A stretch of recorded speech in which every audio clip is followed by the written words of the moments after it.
We're all set. Thank you. All right. Good evening. I'd like to welcome everyone to April 3rd. We have a public hearing scheduled for this evening at 7 o'clock. This public hearing is on ordinance 2023-1. This is on the ordinance for MXD and revisions to those to the MXD zoning. We have a few speakers this evening. I think 3 minutes will get us to our 7:30 scheduled meeting. So if you would please be respectful of the time. So it'll be about 3 minutes per speaker. And let's just make sure that we end on time. I would appreciate that. First up, Ron Thompson. Was the microphone on? All right. Thank you, Ron Thompson, Vanmar. You've heard me a number of times on this ordinance. Again, I respectfully ask that you vote it down tonight. What this ordinance does is it establishes more of a Euclidean type of zoning, which you see in all of your residential zones. Passage of this would simply mean that no longer would the town council look at design excellence, because you've established really this to be, MXD to be a residentially zoned with property with a little bit of commercial in it. We're in the middle of our charrettes. Another one coming up in the end of May. Then moving forward, we have been respectful of the town process, working through it, and we ask that the town council be respectful of that process and allow the development team to continue through the charrette as it's designed to the public hearings and then to the workshops. Thank you. Thank you. Also, Dave Bowersox is running late due to an accident, so if you could move him to the end. No problem. Ralph Gent. Jason, my comments are short, and they're probably more appropriate during the actual council meeting for the public comment at that time. Okay. My comments are not relative to the ordinance in question. Thank you very much. Jennifer Wetzel. I'm actually with Mr. Gent, same thing. I'd rather wait till the council meetings. My apologies. Okay. I Mark. would like to add my name to the list. I was running late for dinner. Thank you. My apologies.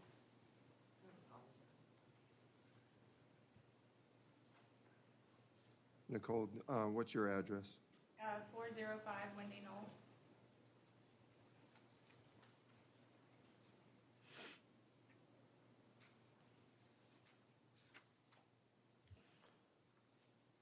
Next was Mark Richards.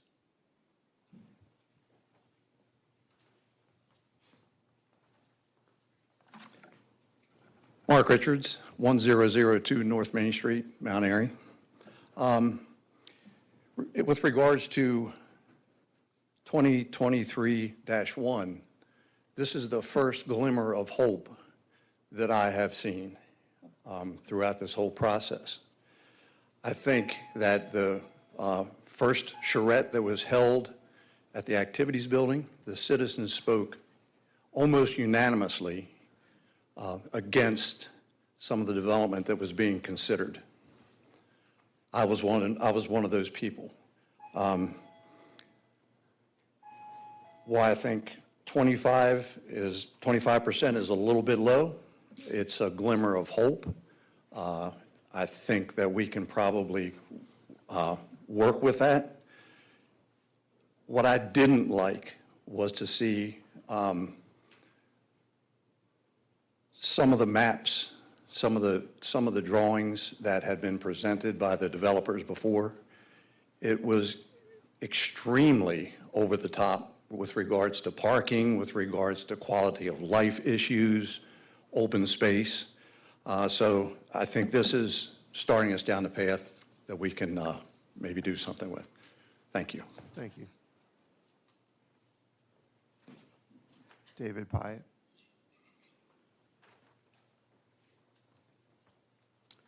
Thank you, council members.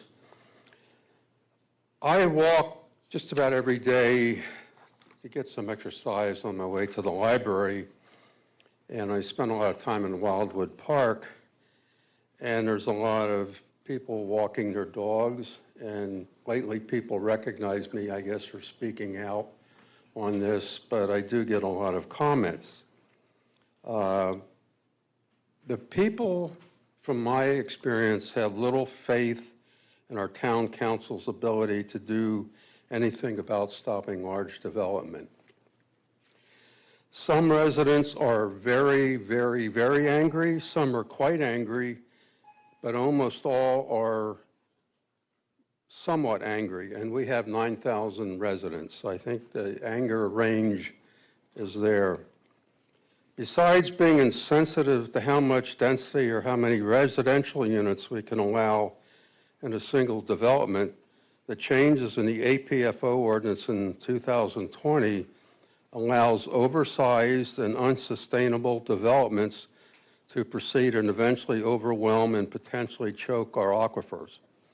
Perhaps the Maryland Department of the Environment will come in at the 11th hour to rescue us, but this current developer has a history of numerous uses of aggressive litigation to get their way, so to speak.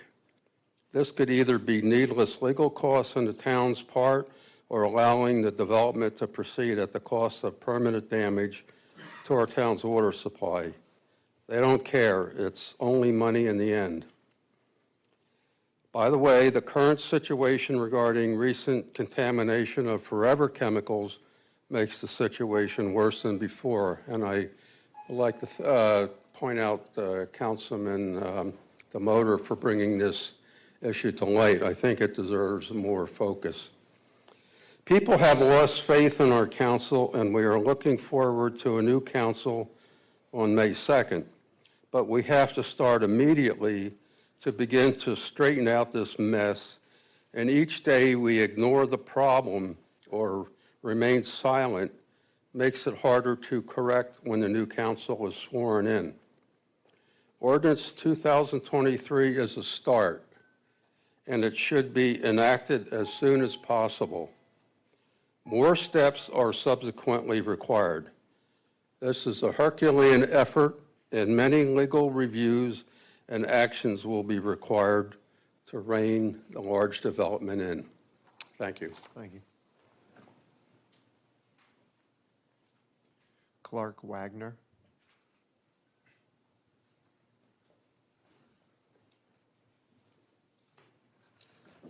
Good evening, Clark Wagner, Pleasance Development. I think you all have my letter with the attachment, hopefully. I emailed that in on Friday. No? We don't have it. I never received anything, sir. Okay. All right. When Let me go through it. When you're done, you can give it to our town administrator, and then he can make copies at a later time to give to the council. Okay, well, I'll have to send it in. I've written all over this That's one. fine. So obviously, ordinance 2023-1, as you know, this is the second attempt at changing the MXD zone since a pre-concept sketch plan was submitted for the Beck property over 1 year ago. As developer of the Beck property, we find ourselves struggling to work through the review process on the pre-concept sketch plan while at the same time having to respond to these ordinance revisions that will have a deleterious effect on this important new project for Mount Airy. We agreed to move backwards in the process and hold a new charrette on the plan back in January, and subsequently agreed to hold another multi-day charrette planned for late May. It seems that our willingness to work on a more collaborative process has been undermined with the continued effort to change the laws of the town in ways that will not improve the project for the betterment of Mount Airy. You might recall. Please be respectful. Thank you. I think the pollen count's a little high right now. You might recall that I offered to work with the town back at your March meeting to find some kind of middle ground on this ordinance when I spoke at that meeting. At this point in time, we have not heard from anyone with the town about working collectively in a cooperative effort to revise this ordinance. Therefore, we've come up with two options. for you to move forward on. Either would be acceptable. One, as Mr. Thompson stated, would be to reject this ordinance, stand behind the current MXD zone that was developed after 9 different public meetings and over 8 hours of public discussion. Or option 2, amend this ordinance to add a clause so that the ordinance only applies prospectively to future MXD developments, which are not currently under review. And I know that Mr. Munder has been talking about the Maryland being a late vesting state. That's come up in several occasions. And the only thing I would say to that is that there's an old saying that my dad taught me: just because you can doesn't mean you should. Thank you. Thank you. Amy Witter.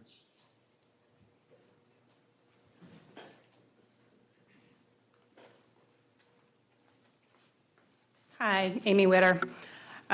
Interesting comment, just because you can doesn't mean you should. Maybe that could be from the other side of the argument as well, food for thought.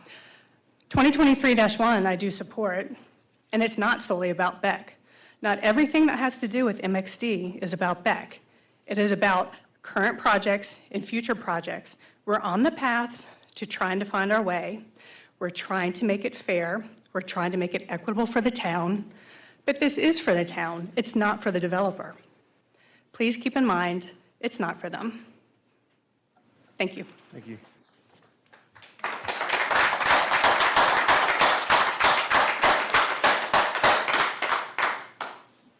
Cicely Bedwell. Hello, good evening, Mayor and Town Council. My name is Cecily Bedwell. I'm here on behalf of Design Collective, and we're located at 100 East Pratt Street, Baltimore, Maryland.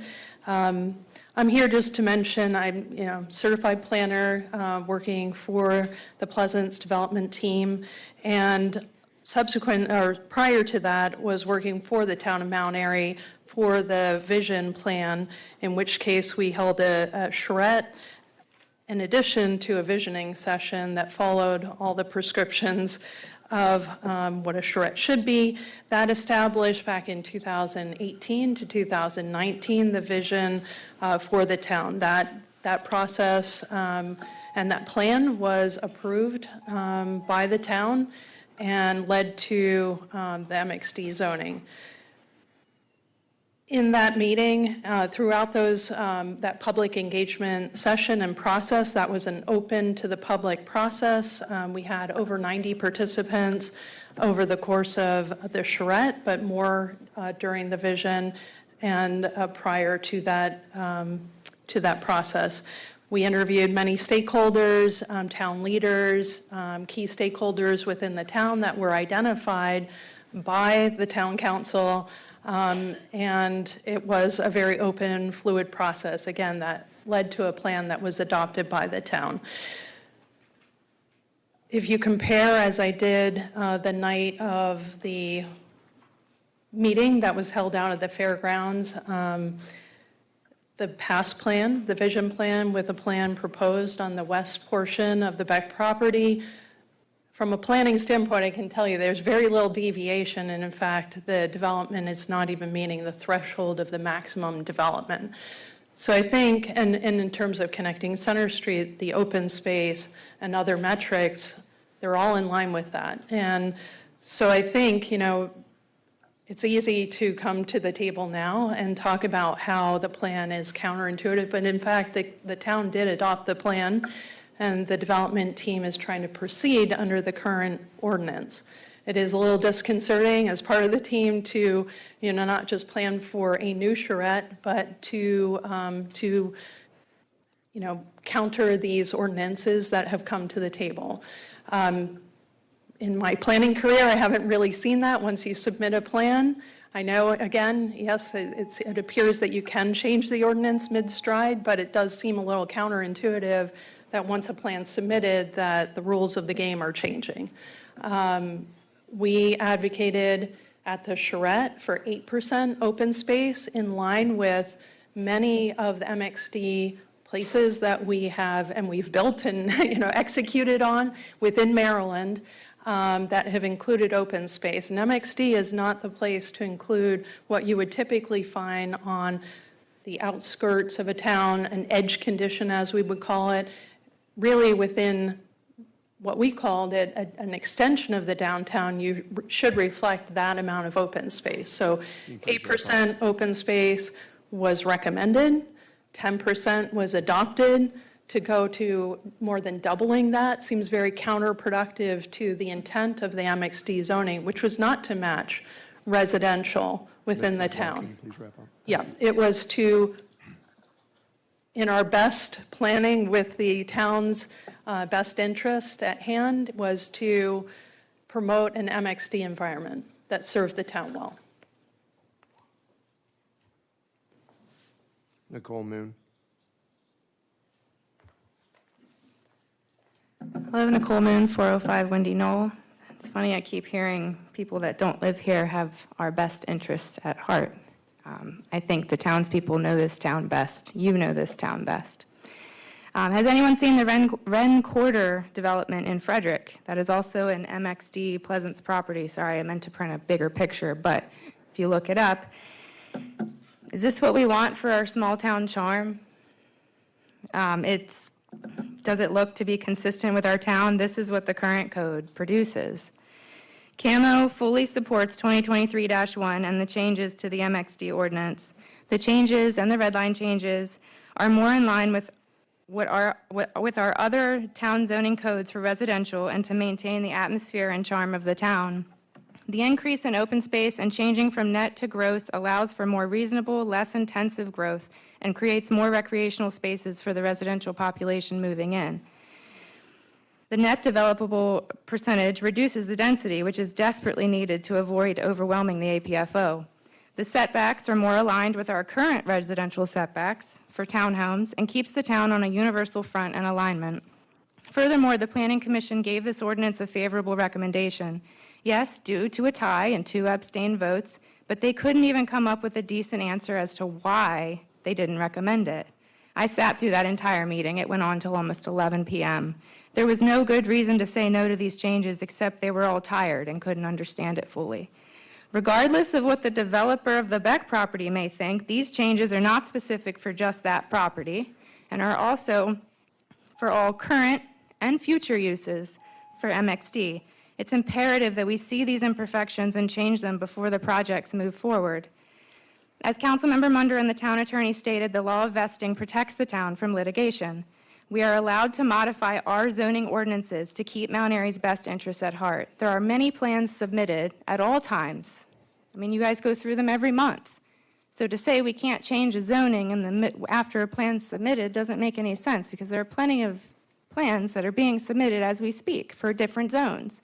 We have a right to change things in our town. You have a right as the council. If these changes are not good enough or you feel strongly that it needs more tweaking, please take it to a workshop. Don't kill this ordinance. It's a chance to rectify some of the mistakes made in the current MXD zone that may not have been realized until now. Tweaking an ordinance just means we can make it better to suit Mount Airy, not the developer who helped make suggestions when it was written. So please approve 2023-1. I'd like to say that CAMO represents a large number of the residents here, and they do not want this development to move forward the way that it is. This is our, as Mr. Richards said, our first glimmer of hope that maybe we can modify it to best fit our town. So we're really counting on you, and thank you.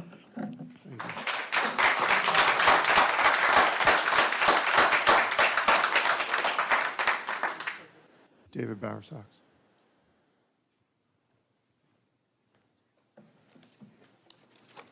Thank you.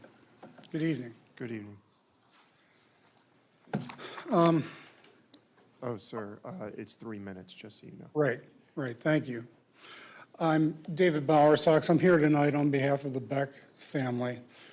This is probably not the right time and maybe not the right forum for me to speak about potential legal remedies based on assumed outcomes, but I do want to touch on a couple of things at first about the notion of vesting in Maryland. It is true that Maryland is a late vesting state. Recent views are that it is a harsh result in many, if not most instances when it's applied. recognizing that the Maryland General Assembly 30 years ago enacted the Development Rights and Responsibilities Act, authorizing local jurisdictions to enter into development rights and responsibilities agreements with a developer for a larger scale development project. It's a bargaining process between a jurisdiction and the developer to avoid harsh losses that are experienced once great expense and time have been gone to in developing a plan, and it's in the process. It's also not unusual to see non-interference language or savings language enacted in local ordinances affecting interest and property to protect against vesting, interfering with pending applications that have required time and expense to prepare.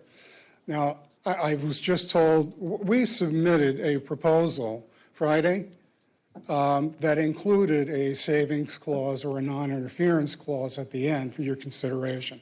I understand you haven't seen that. I'd be happy to provide you with my copy if you'd like to. To address both 2023-1 and 2023-9, both are sweeping dramatic changes in your planning, zoning, and utilities policies. 2023-1 basically eliminates a land planning tool that your master plan has called for over a decade. 2023-9 severely limits the ability to develop new water resources. What's the impetus behind this effort to throw out the baby with the bathwater? What's happened? What's the palpable, objective, tangible reasons that have occurred pointing to a need to consider this type of amendment? There are none. These are based on no objective foundation, but instead on fierce speculation and innuendo. It's clear that these issues are targeted at one property. To deny that, it's almost like indulging in a modern-day version of the Emperor's New Clothes. These are efforts to undermine the development of the Beck property by demolishing the essence of MXD, not because of prior bad experiences with the MXD code and other projects, but it's based on fierce speculation and innuendo. The Beck family in Pleasance has pledged their willingness to cooperate and work collaboratively with the town as recently as March 6th. That pledge hasn't been withdrawn, but we can't cooperate with ourselves alone. Mr. Bowersox, please wrap up. The mayor has talked about this being a process of give and take. We're willing. But why do you have a process to do anything if you're not going to follow it? Is that what this council's become? Thank you. Thank you.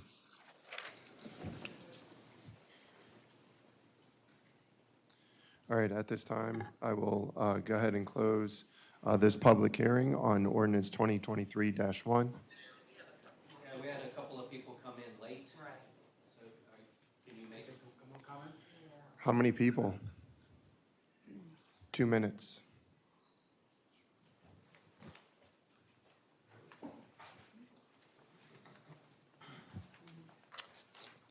Hi there. Thank you for that. Sean Kelly, Springgate Court in Westridge, in town limits. Hold on, Sean, I didn't start your time. I need to put you on the list. No problem. Is it L-L-E-Y? Just Y. Thank you. And your address, please? 306 Springgate Court.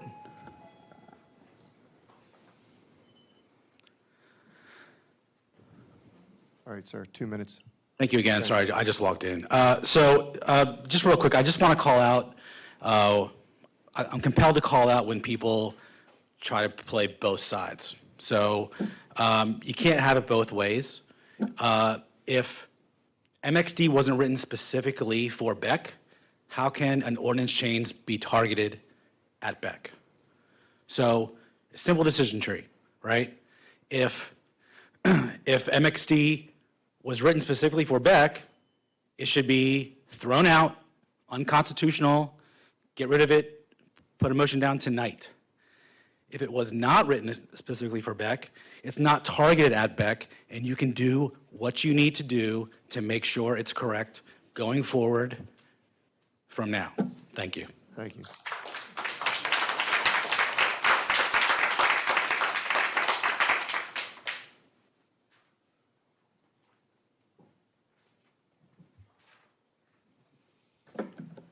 Dan Voss, 208 Park Avenue.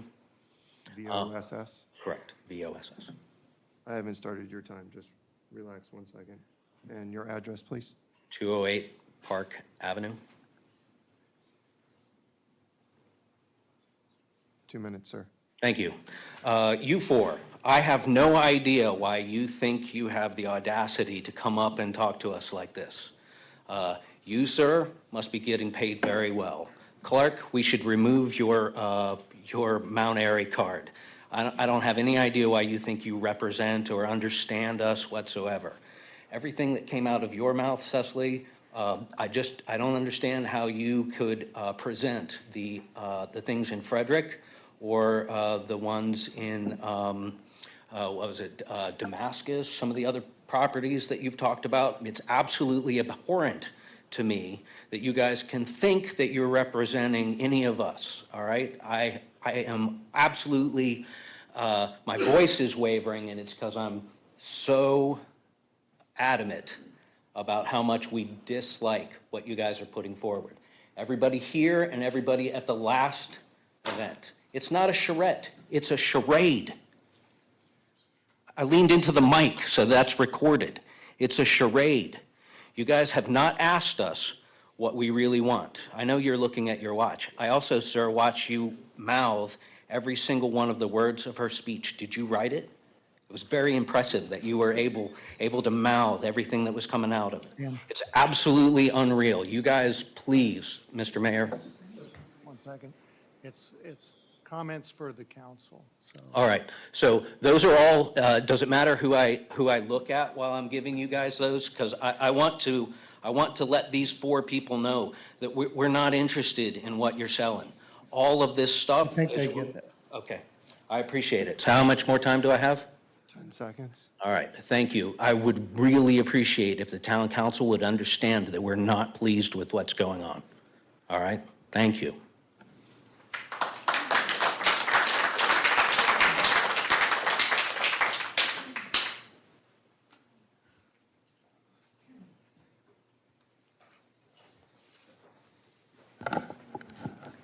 Monica Mansfield, Mount Airy, Maryland. January Can you 19th. just hold on 1 second? Oh, sure. Thank you, Jason. Sorry. It's okay.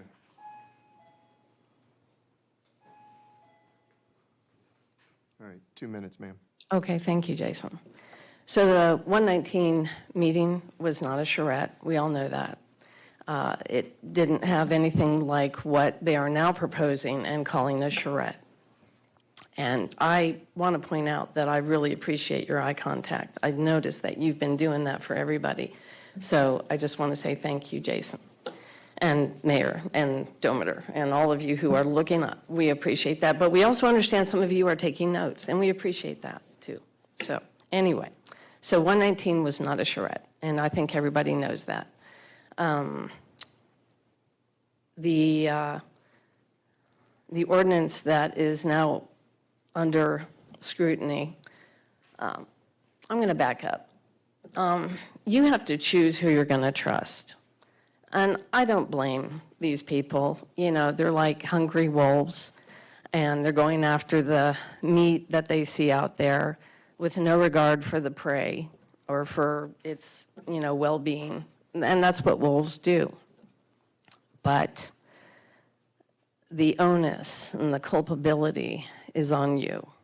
It always has been. You are the gatekeepers. You are our protectors. And we need you desperately because you were elected. And we elected, well, I didn't elect you, but your people elected you to protect us, to be the gatekeepers for Mount Airy. We're asking you to do that. They made a reference to the emperor's new clothes, and really it's kind of ironic because Pleasance is pretty naked in their desires. They're using design concepts to do the charrette, and that's their water boy. So that's a direct conflict of interest, and that is not in accord with the NCI national standards. Ms. Mansfield, can you please wrap up? Sure, thank you, Jason. So please be our gatekeepers, please be wise, please don't be duped by the voices that are trying to win you over, that are not really on your side. Thank you. Thank you.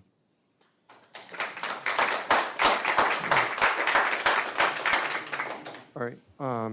Even though the time says 7:31, we're going to take a 5-minute recess, give council a break before we start our regularly scheduled council meeting. So we will begin at 7:35. Council, we have about 4 or 5-minute recess. Thank you, everyone.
All right. We're going to go ahead and get started. Sorry, I didn't feel like doing a teacher clap or boys and girls eyes on me kind of deal. So they gave me this thing to play with. All right. Good evening, Mount Airy. Good evening, Mayor, Council. Today is April 3rd. It is 7:37. We're going to go ahead and I'm going to call this meeting of the Town Council meeting to order. And if we would all please rise for the Pledge of Allegiance. I pledge allegiance to the flag of the United States of America and to the republic for which it stands, one nation, under God, indivisible, with liberty and justice for all. Earlier this evening, we held a public hearing on Ordinance 2023-1. This is on MXD, and thank you to everyone participating in that. We will go ahead and begin with the mayor and a Vietnam War Veterans Day proclamation. And I believe we have some attendees that the mayor would like to call. What's going on? Test. Joy Schaefer, could you please come up? Joy Schaefer is the governmental director for the county executive of Frederick County. That would be County Executive Fitzwater. We also have Steve McKay up here, who is our representative councilman from Frederick County.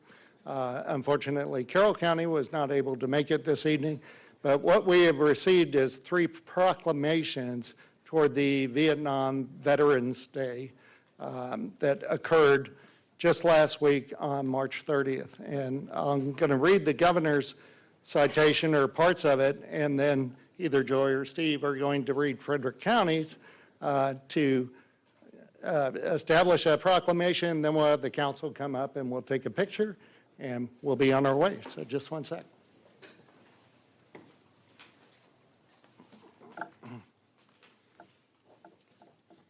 These are parts out of the governor's proclamation that he sent. What it says is, the Vietnam War was fought in Vietnam from 1961 to 1975 and involved the North Vietnam and the Viet Cong in conflict with the United States Armed Forces, allies of the United States, and the South Vietnam. On January 27, 1973, an agreement was reached to end the war. And on March 30th, 1973, the United States Armed Forces completed its withdrawal of combat troops. There are approximately 111,440 veterans of the Vietnam War currently living in Maryland who deserve our deepest gratitude and admiration. American casualties throughout the Vietnam War totaled more than 58,000 dead, 304,000 wounded, 2,500 missing in action, and approximately 1,200 remain as unrecovered. 1,046 Marylanders made the ultimate sacrifice of defending Vietnam, including 35 men that remain missing. The Vietnam War occurred during a period of our history when many of those who served our country bravely and faithfully during that conflict returned home deprived of the appreciation for their patriotic service. Welcome Home Vietnam Veterans Day is an appropriate way for Maryland to thank and honor its members of the United States Armed Forces for their service and sacrifice during the Vietnam War. And this one is signed by Governor Westmore. So if you could read yours. Thank you. Well, I'm pleased to be here on behalf of the county executive, and thank you to Mayor Rushauer for inviting us. The executive's proclamation reads, whereas in 2017, former President Donald Trump officially designated March 29 as National Vietnam War Veterans Day, and whereas millions of U.S. military men and women bravely answered the nation's call to serve and fought in armed conflict to protect our nation's ideals, and whereas the American Legion Gold Star Post 191 honors service members with a Welcome Home Vietnam Veterans celebration each year, And whereas our country is forever indebted to our veterans for their quiet courage and exemplary service, and therefore we encourage others to thank and honor these heroes whose selfless sacrifice continue to inspire us. And now, therefore, as the County Executive of Frederick County, Maryland, I hereby proclaim March 29, 2023 as National Vietnam War Veterans Day in Frederick County, and do commend this observance to all of our residents. And it's signed County Executive of Frederick County, Maryland, Jessica Fitzwater, presented on the 29th day of March 2023. All right, very nice. Before we applaud the fact that we have these proclamations, I would like to thank, we do have a veterans advocate in the audience. He'll never admit to it. Josh, thank you for getting these together. He did it, I didn't do anything. Any veterans, please stand. And if you are a Vietnam veteran, please stand and raise your hand. Thank you very much for your service.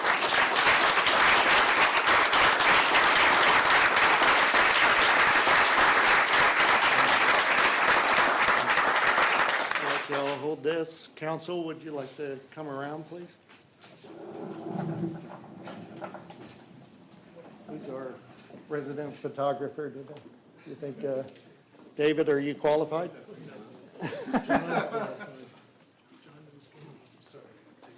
Let the tall people get him back. Get right up here. All right.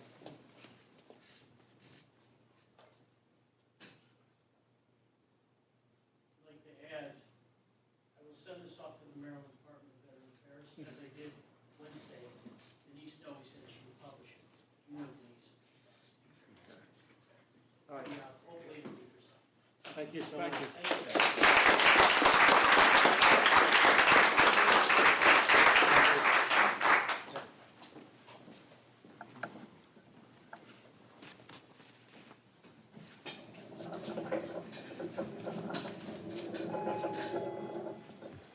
Thank you, Mr. Mayor, for that presentation. And before we begin for public comment, would Councilman Steve McKay or Government Affairs Director Joy Schaefer, would you guys like to say anything?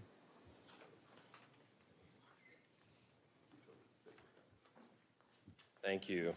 I thought I'd take the opportunity while I was here with you tonight just to talk about a few pieces of legislation that I proposed and that the council is working on at the moment. They deal with property tax credits, property tax credit programs that we have, and I think it's always a good opportunity to tell our citizens about these programs, because I think not everybody always knows about these possibilities that are out there.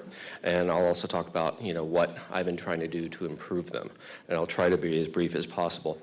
There are three major property tax credit programs that Frederick County offers. One of them is our senior citizens local supplement to the state's homeowners property tax credit. Okay. And what this is a two-tier property tax that is income-based, okay? Currently, under the current law, if you make $30,000 or less gross household income, you are able to apply for a 40% property tax credit. And if you make $80,000 or less, you can apply for a 20% property tax credit. Now, I brought legislation forward because these limits, these income limits in particular, have been kind of static since 2018, and perhaps even further. And in the meantime, inflation has been eroding the purchasing power of our income over the years, and we need to keep up with that. So under my legislation, the lower tier would increase from $30,000 to $50,000, and the property tax credit would increase to 50%. Apologize. And the upper tier, $80,000, would increase to $100,000 for a 30% property tax credit. Now, these credits would be applied to the first $350,000 of home value. Currently, that limit is $300,000. Through some amendments, I'd originally proposed a higher level of $500,000, but that got whittled down by the council. That's fine. It's still, we're improving it for our seniors. And I should mention, this is for our senior citizens. It's in the title, you have to be 65 years and older. to apply for this credit. There's also an asset limit of $200,000 that excludes the home and your retirement accounts. This is administered through the state. So next we have two property tax credits that are, well, the next one is, it's a bit of a hodgepodge. It's an odd collection, but this is how it came down to us from state law. So there are three distinct groups of eligible individuals. There are elderly individuals, 65 years and older, who have been in their home for a long time, currently 40 years. All right. Then there are retired service members, uniformed service members, also 65 years and older. And then there are active, retired, or discharged, other than dishonorably, service members who also have a service-connected disability. So we have these three very different groups of eligible individuals. Under the current tax credit program and what will go forward, you are eligible for a 20% property tax credit. Okay, and it's applicable to the first $350,000 worth of home value. That's an increase of $50,000 through this legislation. I had originally proposed a higher property tax credit. Unfortunately, that was defeated through some of the amendments by the council majority. Okay, and then currently you can only apply for this for 5 years, and it's I thought that was kind of a cruel joke. You know, you're maybe an income limited senior, you're a retiree, and you get this wonderful credit for 5 years, but then it stops. And meanwhile, your home value's increased, your property tax bill is ever higher. We've done away with that. So there'll be no more 5-year limit. As long as you remain eligible for all the other criteria, then you would still be able to apply for the tax credit. The last one is for our disabled veterans. And we're just making a very small change with this. This is legislation that we put in place about 1.5 years ago now. And it provides a 2-tier property tax credit based upon the VA disability rating of the individual. So if you're 50% and higher, it's a 25% property tax credit. If you're 75% and higher in terms of your disability rating, then you're eligible for a 50% property tax credit.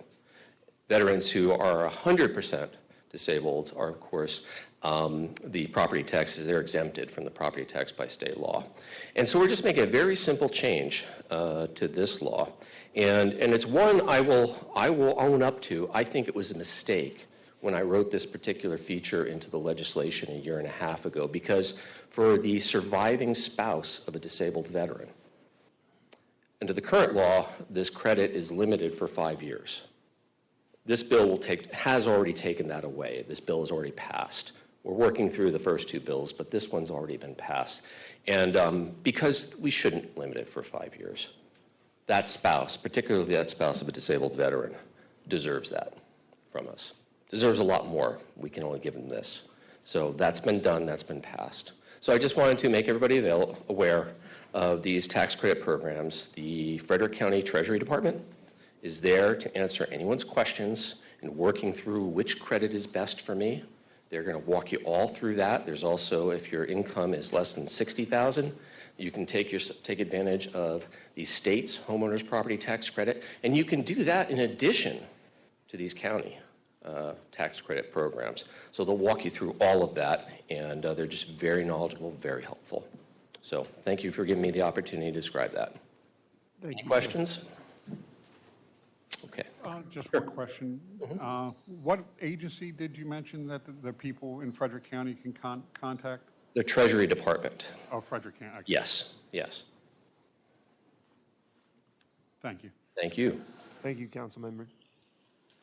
Joy, do you have any comments from the county executive? I know she just want to thank you again for the opportunity to share that proclamation with you.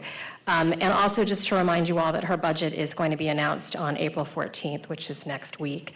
And she's been thanking people around the county because we've had an unprecedented amount of input from the public. Part of that is she's gone beyond the required by charter one public hearing. She's worked with each council member on council to go out into each district and have a meeting where people can come from that particular district and share their thoughts about the budget and what they'd like to see. So she's very appreciative of all the input she's received, both at those venues, online, via email, and at her required public hearing. So if you have any questions, I'm always available for you all as a resource.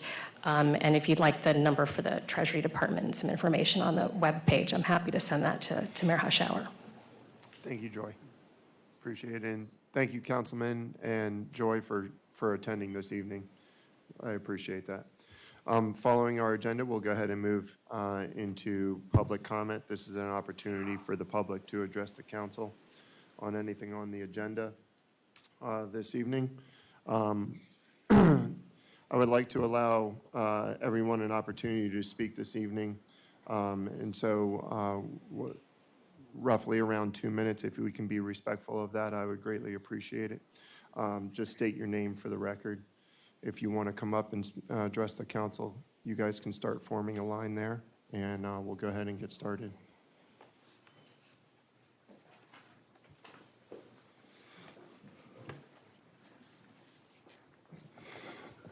Council President, thank you for the opportunity to make a public thank you. As we all know, much of the energy and work in the town is provided through volunteers, whether they reside on boards, commissions, or committees, or task forces.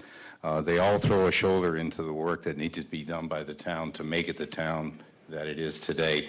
This past Thursday, on March 30th, the mayor, the town council, and the town staff hosted a wonderful evening of appreciation to all the volunteers. So if I'm at risk of speaking for all of them, I just simply want to offer my sincere thanks, with special mention to Ms. Colleen Riley and to Ms. Mary Hushhour for their energy during the evening and their contributions. And last, of course, the fire company and Women's Auxiliary and the members that also provided an excellent buffet. So to you, a light topic, I think, comparatively, just a thank you for what you do every year for the volunteers. Thank you. Thank you. We appreciate any of those lighter comments. I'm not here to talk about the zoning. I'm here to talk about the... Sir, do you mind just stating your name? For Oh, the sure. record? It's I appreciate it. Mike Hoffler, All right, thank you. professional hydrogeologist. I helped develop the original ordinances that the town uses for wellhead protection and water supply many years ago. I've been working, and I've tested most of your wells, drilled a lot of them. And I had a chance to review this ordinance that's up. There was one similar to it, I think in January I talked about. It was, this looks like a kind of a rehash of that with a few minor changes. And the whereas is important.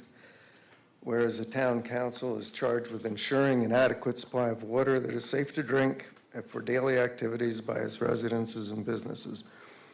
Whereas to ensure residents of the town an adequate water supply of water as the town develops. These are things that we wanted to make sure the town did and did it right years ago. And the fact that you all have water now is part of the result of these kind of ordinances. So it's working. Now this ordinance in particular, I know people have been noodling around with it, but this has some pretty fatal flaws like the other one did. And if you implement it, you'll probably not get to use 90% of your water supply. And you'll end up going to Frederick County or WSSC for water if you implement it. You have a wonderful water supply here. You got to protect it, admit that. You can't overuse it. You don't want to over-improve development. But you do have an ordinance that works. And I just would like to stress this needs work before you should approve it. Thank you.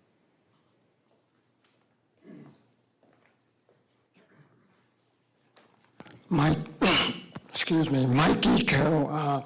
I'm here representing the Historical Society and the Mayor's Flatiron Building Preservation Task Force tonight. First, I'd like to thank the council for voting to preserve the Flatiron Building. that they did last month. And second, tonight I'd like to, back in last year, we had promised that we would pay for half of the engineering study that was done on the Flatiron Building. Tonight I'd like to present that check. The money, the money that we raised was from the very generous donations and fundraisers of the businesses and the town people. So this check represents their hopes that the building will be preserved. So this check's for $12,712.89, which is, like I said, is half the cost of that engineering study. So. Mike, thank you very much, and you can give it to that young lady sitting right over there.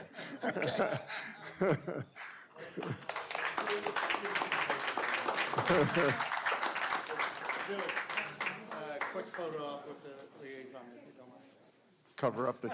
Cover up the accounting number. There you go. Count of three.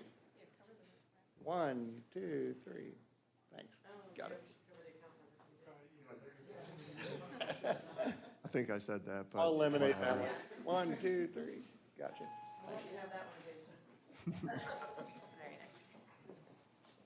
Mike, thank you, and to the task force, thank you very much.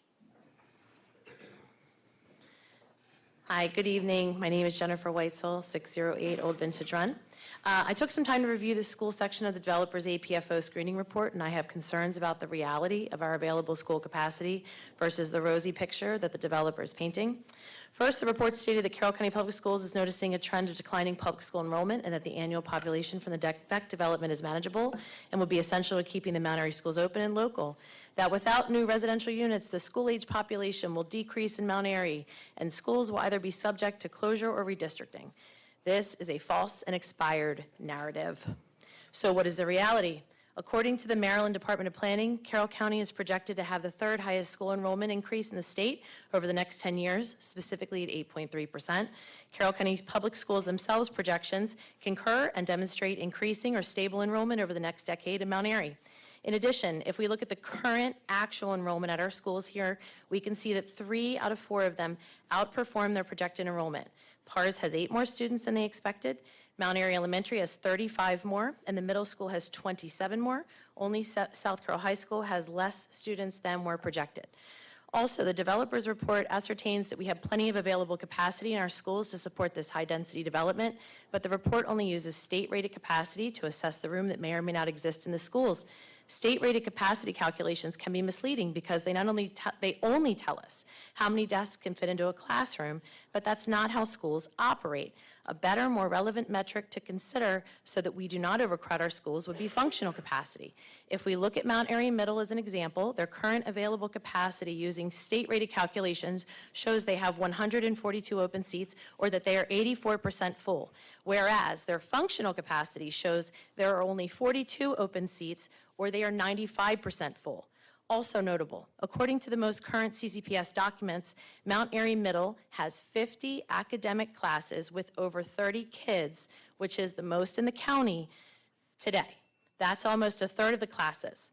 Lastly, developers' report ignores the monumental impacts on the way via Maryland blueprint mandates, which I've discussed. We know that that's a lot in and of themselves. Please consider the importance of not overcrowding our schools.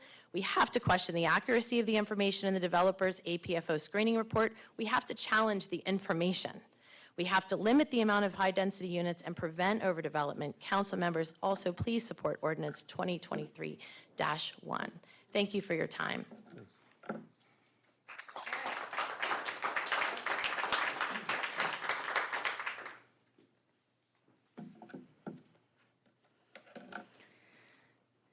Nicole Moon, 405 Windy Knoll. Since I've already said my piece on MXD, a few things. Number one, I do support Mayor Hushhour's appointees for the Planning Commission, and I urge the council to please approve these appointees. I, however, do not support Roxanne Hempel to the Board of Appeals. I don't feel that her judgment will be well used on the Board of Appeals. There's something that's been really bothering me. A few weeks ago, I got wind that the testing for the wells had already come through, that after we did the initial PFAS testing and we all got our letters, the town submitted new testing on all of the wells. I wasn't aware, and I don't believe anybody else has been aware of what these new testing results were. They've been out for a number of weeks, and nobody has told us. It's in an obscure place on the website under engineering and capital projects, gives the actual testing summary that apparently almost every well in town fails the PFAS. This is not just 7 and 11, and we have 3 years to come into compliance according to the APA now. That's a problem, a really big water problem. We already have talked about the water and the fact that development might not be able to sustain, the water can't be sustained, but now we have a serious PFAS problem that's going to be very expensive. And I'm wondering, number one, why we weren't told, because I'm a breastfeeding mother. And all of the EPA website says if you're breastfeeding an infant, your infant is at high risk. It concentrates in breast milk. So if you're pregnant or breastfeeding, consider really filtering your water. I'm downright pissed that I wasn't told what these new results were. Yes, I've gotten a filter, but it'd be nice to know. My son likes to drink out of the sink. You know how kids are. You know, I just would like a little more transparency when it comes to the water PFAS. So in addition to that, I support the Wellhead Protection 2023-9 because we need to protect our water under all costs. So we already have a problem with PFAS infiltrating our water systems. It could potentially get worse down the line, so I think we should support protecting our water with the wellhead protection. The last thing I'll mention is at the last Planning Commission meeting, I know this isn't on the agenda tonight, but however, Mr. Ron Thompson decided he was going to redline Mr. DeMotor's APFO guidelines ordinance, which I did support.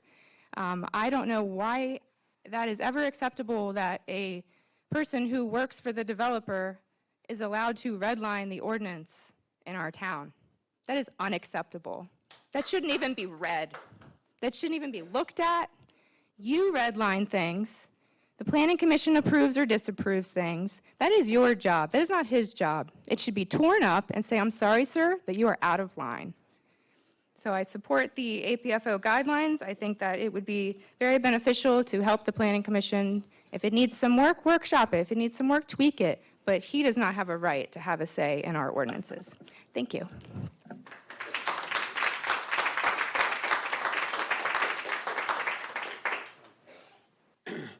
Dave Pyatt again, 705 Park Avenue. I would just like to comment on testimony from Mr. Heffler, who I know by reputation, who has done a lot of work for the town. I just finished a study this week. As a matter of fact, I'm just putting the finishing touches on it. It's only a 3-page report, but it represents about a year's worth of work in the last year. And as you know, I've been involved with the town's water situation for most of them, probably 25 years or so. I disagree with his conclusions. I think I sent my report to a few of you. I'm still tweaking it. I think I sent it to Lynn and Ms. Steve. I don't know if you had a chance to read it, but it's fairly comprehensive, and it goes back to the history of when I first started on the council in 1988 under Delane Hobbs. And the first part of what Mr. Heffler said was right on the money. I mean, Delane Hobbs did all this in his business. He did it well, and it's the foundation of the water supply that we know it. It's the foundation. We went off the rails in 2000, and I explained that in my report. We're in kind of no man's land. So I just want to point out that I believe if you read that document, it fully supports the need for the 2023-1 ordinance. And I just wanted to, make everybody aware of that.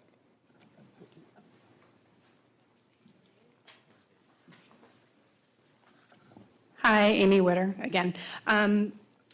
Just kind of adding on to what Nicole just talked about with 2023-8 with the open space and adequacy waiver. I do think it's probably a conflict of interest at a minimum, or bad optics as well to have a developer's representative submit red lines on an ordinance proposed. I don't know that any town residents even redline ordinances, and we really have to say. I know the Planning Commission was going to pass those along to the town council as well, so I would support, as Nicole said, perhaps those should be pushed to the side for non-consideration, as I don't think it's appropriate. And the next question may be stupid, forgive me for asking, but the traffic circle, is the contract executed for that? Is it too late to pull the reins on that, or? Amy, I'm sorry, this is just for comment, it's not for questions. Oh, sorry. That's okay. Well, if the contract was not fully executed, I didn't know if it was something, given the fact that our reserves are dwindling and we're spending a lot of money on things right now, didn't know if that was something that could possibly be relooked at or reconsidered in terms of maybe a different way to fix that scenario. I know there's costs involved, possibly even with the eminent domain issues, but so no questions, but statement. You can certainly send Barney an email and he can respond. Will do. All right, Thank you so much. Appreciate it. Sure. Hello. Dan Voss, you might know me from earlier. Redlining, didn't know anything about that. Definitely against having developers put in or suggest options. That's for the town council, the mayor, and the citizens.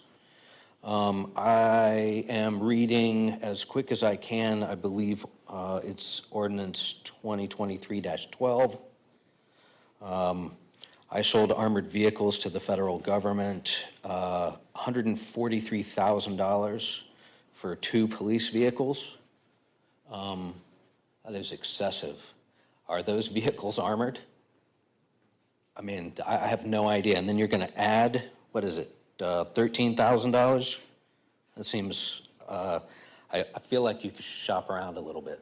Also, I would certainly hope that those vehicles are marked. An awful lot of the police vehicles in Mount Airy didn't seem to be when they first came out.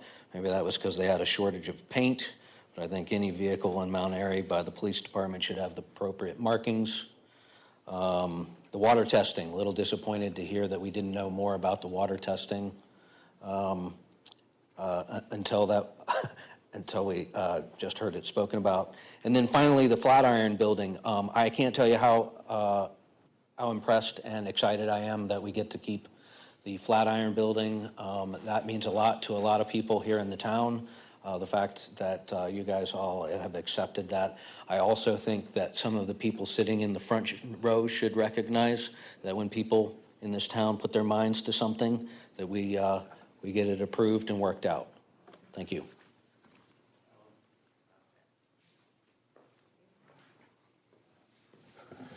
Ron Thompson, resident of the Mount Airy area for over almost 24 years. And also work with development teams building new projects within the town of Mount Airy. Quickly, I'd ask that again, similar to before, that 23-9 be rejected. First of all, the radius being proposed for wells, as Mr. Hoffler said, is inconsistent with what you have for existing wells today. It would eliminate proposed wells within the Beck property, eliminating the opportunity of providing water for it. It exceeds the guidelines by Carroll County, and exceeds the guidelines by Maryland Department of the Environment. And again, appropriating water is a function of the Maryland Department of the Environment in consultation with the town. They consider waters of the state under their jurisdiction, which includes the wells. Please vote that down so we can continue to work towards new solutions for the town. Second, I won't really comment about the personal attacks of redlining. I always provide input to the Planning Commission and the Town Council in the spirit of cooperation. Planning Commission took those under advisement. Whether or not they take them any further, I have no idea. But when I have to work with ordinances daily, if I see an opportunity for making improvement and clarifications, I will, of course, provide them to the appropriate public officials. Thank you.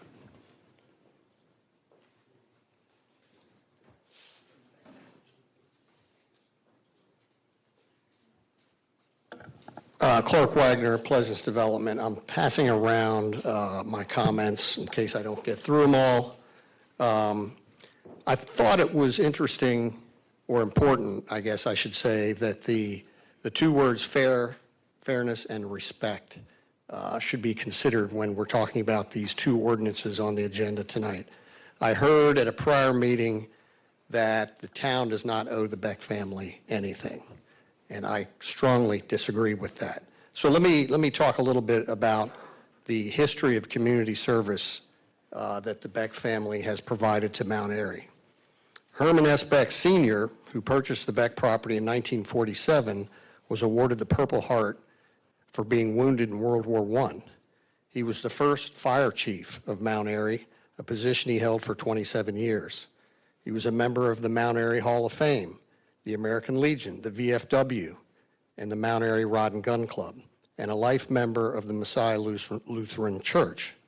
His son, Pat Beck, who took ownership of the property in 1961, helped found the Ridge Swim Club, including selling them the land for the new club.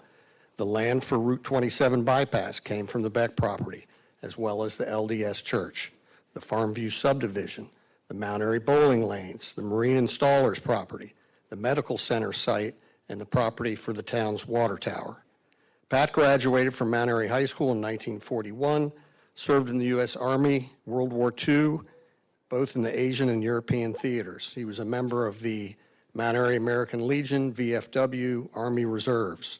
He's registered on the World War II Memorial in Washington, D.C., and a member of the Freemasons and Calvary United Methodist Church.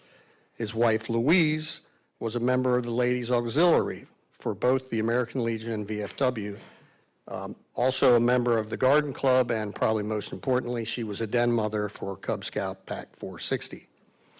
So the family, along with Pleasance Development, like any other group or person that comes through the front door of Town Hall, are definitely owed both fairness and respect. And I don't think these two ordinances do either of those two things. Thank you. Thank you. All right, I appreciate everyone's comments this evening. We'll go ahead and move through our agenda. We'll move into the approval of the council meeting minutes and the closed meeting minutes. First is the March 2023 Town Council meeting minutes. March 2023 public hearing meeting minutes on ordinance 2022-32 MXU CC zone. March 2023 closed meeting minutes for 3-305B for a personnel matter. March 2023 closed meeting minutes allowed by 3-305B, land acquisition. Finally, March 2023 closed meeting minutes allowed by 3-305B, salaries. I will make a motion for approval for all of the town council meeting minutes and closed meeting minutes. Is there a second? I'll second. Councilwoman Reed seconds. Barring any major deficiencies or edits to those meeting minutes, all those in favor signify by saying aye. Aye. Any opposed? Thank you very much. Next up, Captain Rolfe with the Civil Air Patrol report. Council members, you received this report in your email and should have a printed copy, I believe. All right. Good evening, Captain. Good evening. Good evening, Mayor, council members. This is our report for March 2023. Under mission significant activities, we completed our support of the Maryland Wing Winter Encampment. We had graduated a total of 67 cadets from 5 different states in a first of its kind winter multi-weekend encampment.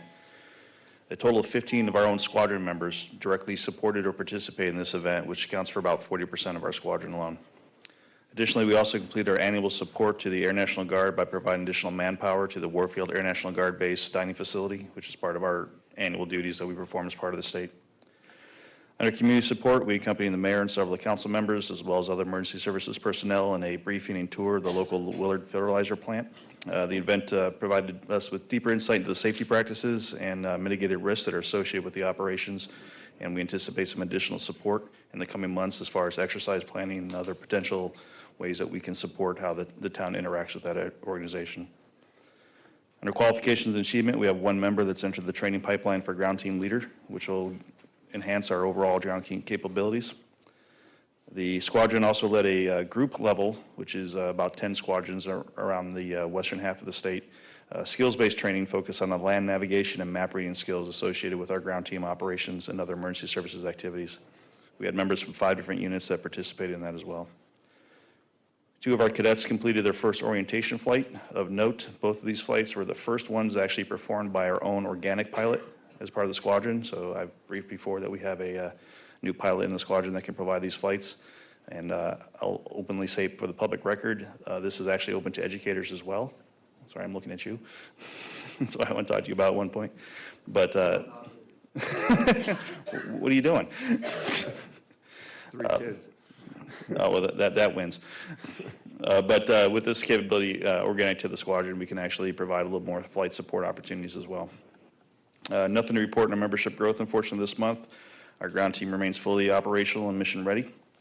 And on the horizon, we've been requested, this is actually now past tense, to support the community event at Mount Airy Baptist Church. That was actually this past Saturday.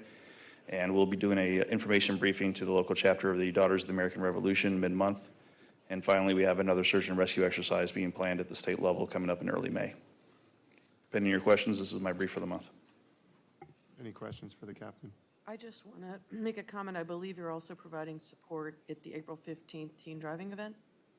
Negative, I haven't been requested for that. I think they were contacting you, so I'll check with Lucy Regal. Okay, I haven't received any requests for that, but Okay. that might be something we can support. Thank you. All right, Captain, thank you for your report this evening. Thank you. Thank you. Following along through our agenda, we'll go ahead and move to new business. First up in our... There is a police report. Brooks is here, but I'd like to read a statement first, if that's okay. Sure. It's a statement concerning the status of the police department right now. On March 28th, the chief of the Mount Airy Police Department resigned his position.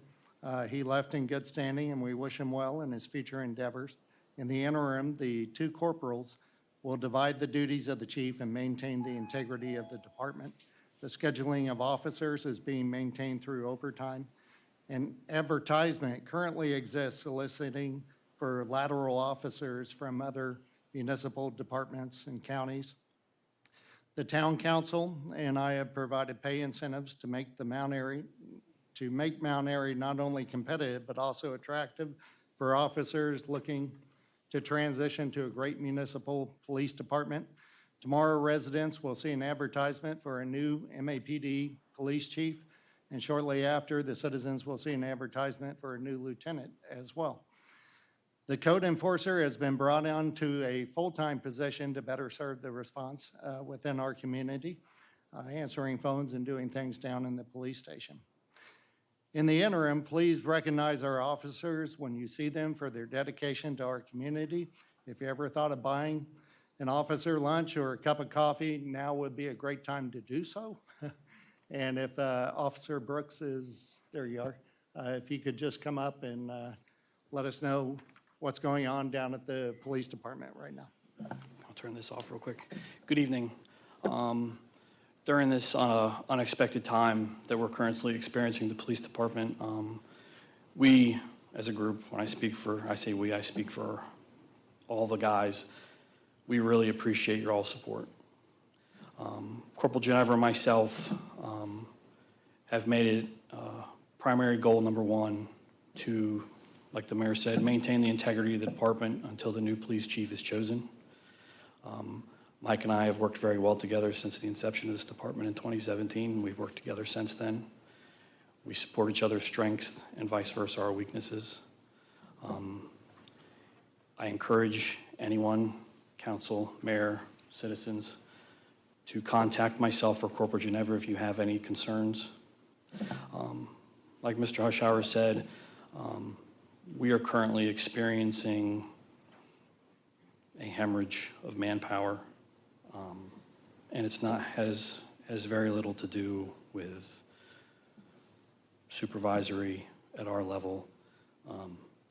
it's supply and demand. The demand for police officers right now is the greatest I've seen it in my entire 20-year career.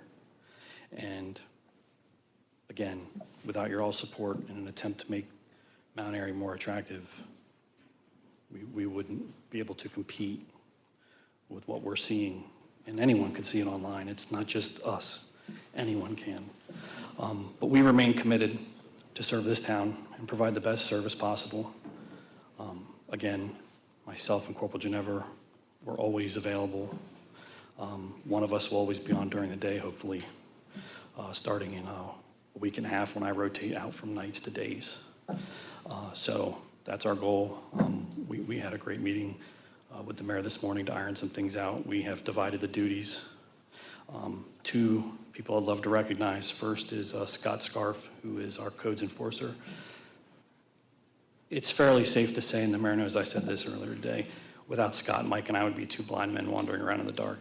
He's a huge asset and a very, very, very strong resource. The second person I'd like to recognize is Miss Heather Smith, even though she is working here in Town Hall. Her willingness to assist us, we call it up the hill, cannot go unnoticed and unrecognized by anyone. She's a godsend. I love that woman. Again, anyone have any questions? I would just, council members can agree or whatever, but thank you for your dedication to our town. Yes, sir. I know that it's been a long road, troubled road at times, and thank you and thank the other officers. I will. We will hopefully provide relief in the short future and keep spirits up. Yes, sir. All right, thank you very much. If there's any other quick comments, please go ahead, or you're free. Thank you again. Have a good night. All right. Thank you, Corporal. Thank you.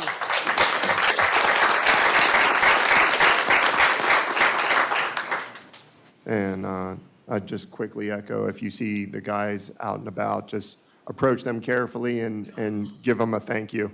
All right, we'll go ahead and move into new business. First up, council members, is a road closure. This is taking place on Sunday, April 23rd from 4 to 6 p.m.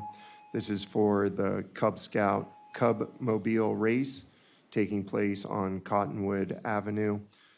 This was filled out by Bill Malloyd, who is the Cub Master for this troop. No houses are being impacted by this road closure. You see a street map there. Are there any questions about this particular road closure? All right, all those in favor of this road closure taking place on Sunday, April 23rd from 4 to 6 p.m. signify by saying aye. Aye. Any opposed?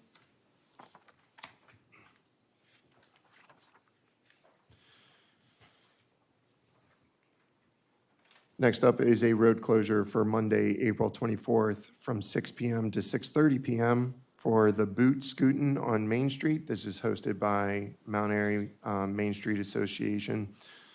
The road closure will take place from Prospect Road to Hood Street.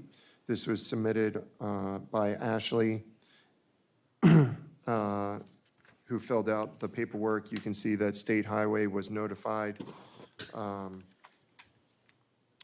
Does anyone have any questions about the Boot Scootin' road closure? Can I ask you what it says on the application, Prospect to Park? Is it Prospect to Park or Prospect to Hood? We're going to go with what the application, since that was submitted to State Highway. Prospect to Park. Is that? Correct, Alice? It's not going to cover that whole. Okay. Okay. All right. My understanding is it's kind of a flash mob type setup? Okay. Boot scooting is basically line dancing. It's a country line. Okay. All right. All right, we got it. Prospect to Park, we'll go with that. It's too late to resubmit anyways. All those in favor of the road closure on April 24th, this is a Monday from 6 p.m. to 6:30, signify by saying aye. Aye. Any opposed? Next up is a bond release for Twin Arch Business Park. This is Section 3, Lot 32, Mount Airy Collision Center. This is in the amount of, well, the new liability is $15,292.90. John, that's, oh no, you want the release, right? Correct. And All right, I apologize. The release amount is $120,457 with a new remaining amount balance of $15,292.90. That's correct. All right, sorry about that. All right, does anyone have any questions about this release? All right, all those in favor of the bond release to Twin Arch Business Park, Section 3, Lot 32, signify by saying aye. Aye. Any opposed? Next up is a PWA for approval. This is the Shiny Shell Car Wash Site Development Plan taking place on 402 East Ridgeville Boulevard. This was, oh shoot, hold on. Sorry, I got Cube Smart first. All right, Shiny Shell. Barney and or Tom, any notables while we look through this? No, these is standard PWA. All right. Security numbers have been approved by Barney.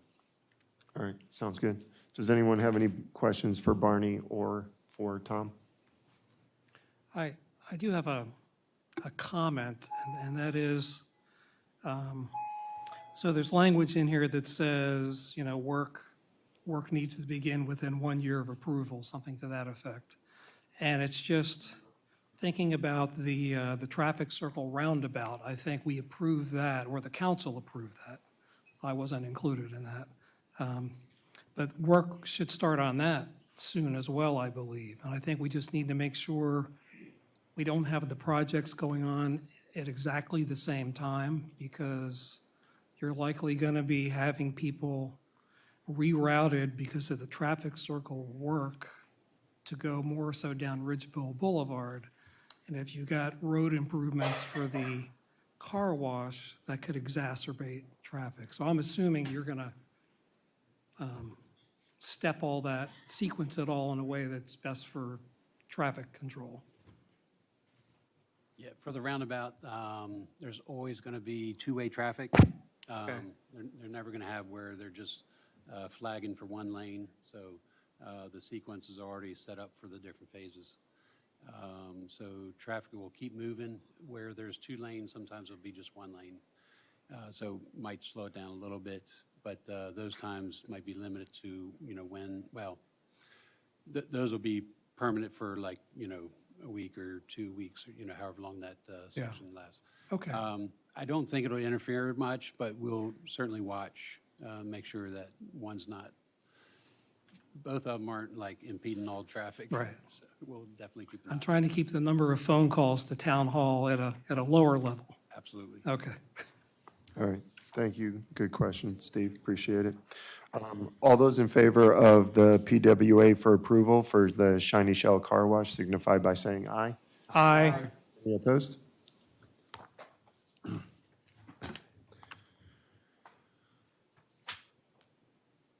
It's not indicated on the agenda, but is this the Cube Smart? Yes. Okay, thank you. Next up is the PWA for approval. This is Lot 7A Twin Ridge Professional Park. This is for Cube Smart Self-Storage. I apologize. I would assume the same thing, Tom and Barney, or anything different that we need to be aware of? No, the fairly standard terms that we see in, or have in all of our PWAs. All right, thank you very much.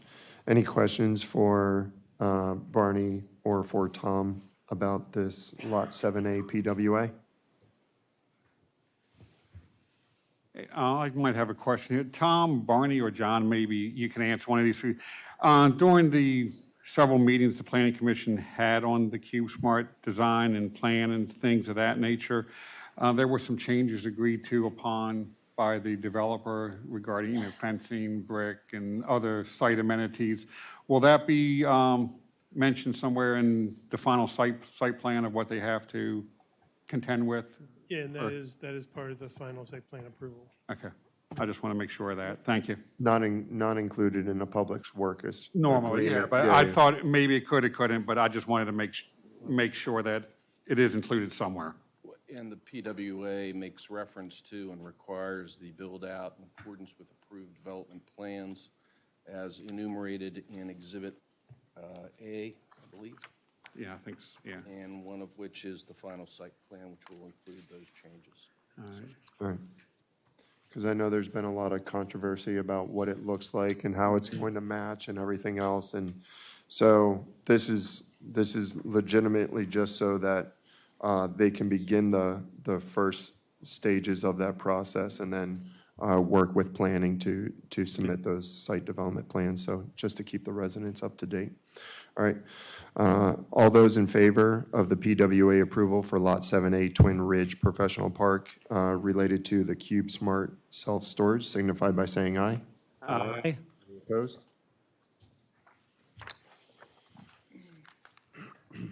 All right. Not included in the original packet, so council members find your stapled copy. This was a late addition, and I apologize to the council, the mayor, and the public for a little late addition. This is for an approval for Phase 3 of the inclusive playground for the rubber surface, and this is the last and final phase to complete that project. This was submitted by Barney. Barney, you just want to give a brief background about what we're looking at here? Sure. The playground's about 93% complete, cost-wise and area-wise. So this is just finishing out that final corner with a little bit of playground equipment, and most of the cost is in the matting of that matches the existing matting. So. Thank you. And this is the rubber surface that is provided? Correct. All right, fantastic. Quick question, obviously, because this is my project. Yep. Why are we approving the matting before the equipment goes in? This is everything finishing up. Everything. This includes the Okay, equipment. this is the final. Yeah. Okay. Perfect. And this is coordinated with Ashley. Yeah. Yep. So Ashley and I actually spoke today, and I do see, because originally we were talking about maybe using another playground company, but I was concerned that the matting would not match. But I see that we stuck with Tim Boyle at Playground Specialties. Correct. Okay. So all the equipment will match, the matting will match. Okay, perfect. The proposed price for the Phase 3 of Playground Specialties is $48,542. And this is to finish the completion of that project. So I also want to state that, so Ashley was able to work it, that we had grant money left over from the previous year that is being moved over to this year. So I think we put $100,000 in the budget. It's going to be less than $15,000 that we're using because the grant money will offset the cost. Okay, Council President, I just got one other question. I'm not knocking the playground or anything. I just thought that it was mentioned somewhere along the line that this would be in conjunction with the Phase 1 of the skate park? No, so they're two separate projects. Okay, I just was, because I thought I heard somewhere was like, so they wanted, like, they were close enough where they might not, so this, okay. All right, I just wanted to make sure. Skate park is just going to complement the playground. Yeah. But they're two separate organizations Okay. working together to do both. All right, cool, I'm fine, okay, thank you. All right. So this will be for whatever the amount will be, but the total here that I'm seeing is $48,542. All those in favor of the approval of Phase 3 of the inclusive playground signify by saying aye. Aye. Any opposed? Okay. All right, moving on to the mayor's commission appointments and reappointments. Mr. Mayor. We can take them one at a time if you'd like. I'm recommending that Roxanne Hemphill, last planning commission, she did resign, and Now I'm recommending her to be appointed to the Board of Appeals. All right.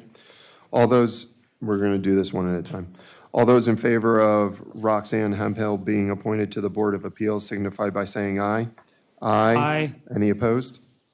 Next. Ralph Gint would become, with the vacancy, a full member on the Planning Commission, and I'm recommending that appointment. All those in favor of Ralph Gemp becoming a full member of the Planning Commission signify by saying aye. Aye. Next. Next, Kim Bynack. I offered you an email at the desk that she had completed the training as well for Planning Commission, and I'm recommending she get appointed as the alternate on the Planning Commission. All those in favor of Kim Bynack being appointed as an alternate to the Planning Commission signify by saying aye. Aye. Any opposed? Nay. Next. Is that one nay? One nay. 2 nays? Aye. Okay. All right. Next, Steve O'Malley. He was finishing out a term, so even though he's only been there about a year, he would be reappointed to the Planning Commission. All those in favor of Steve O'Malley, and this would be a full member, serving as a full member of the Planning Commission signify by saying aye. Aye. Any opposed? All right. Thank you, Mr. Mayor. Thank you. All right. We're going to move into ordinances and resolutions.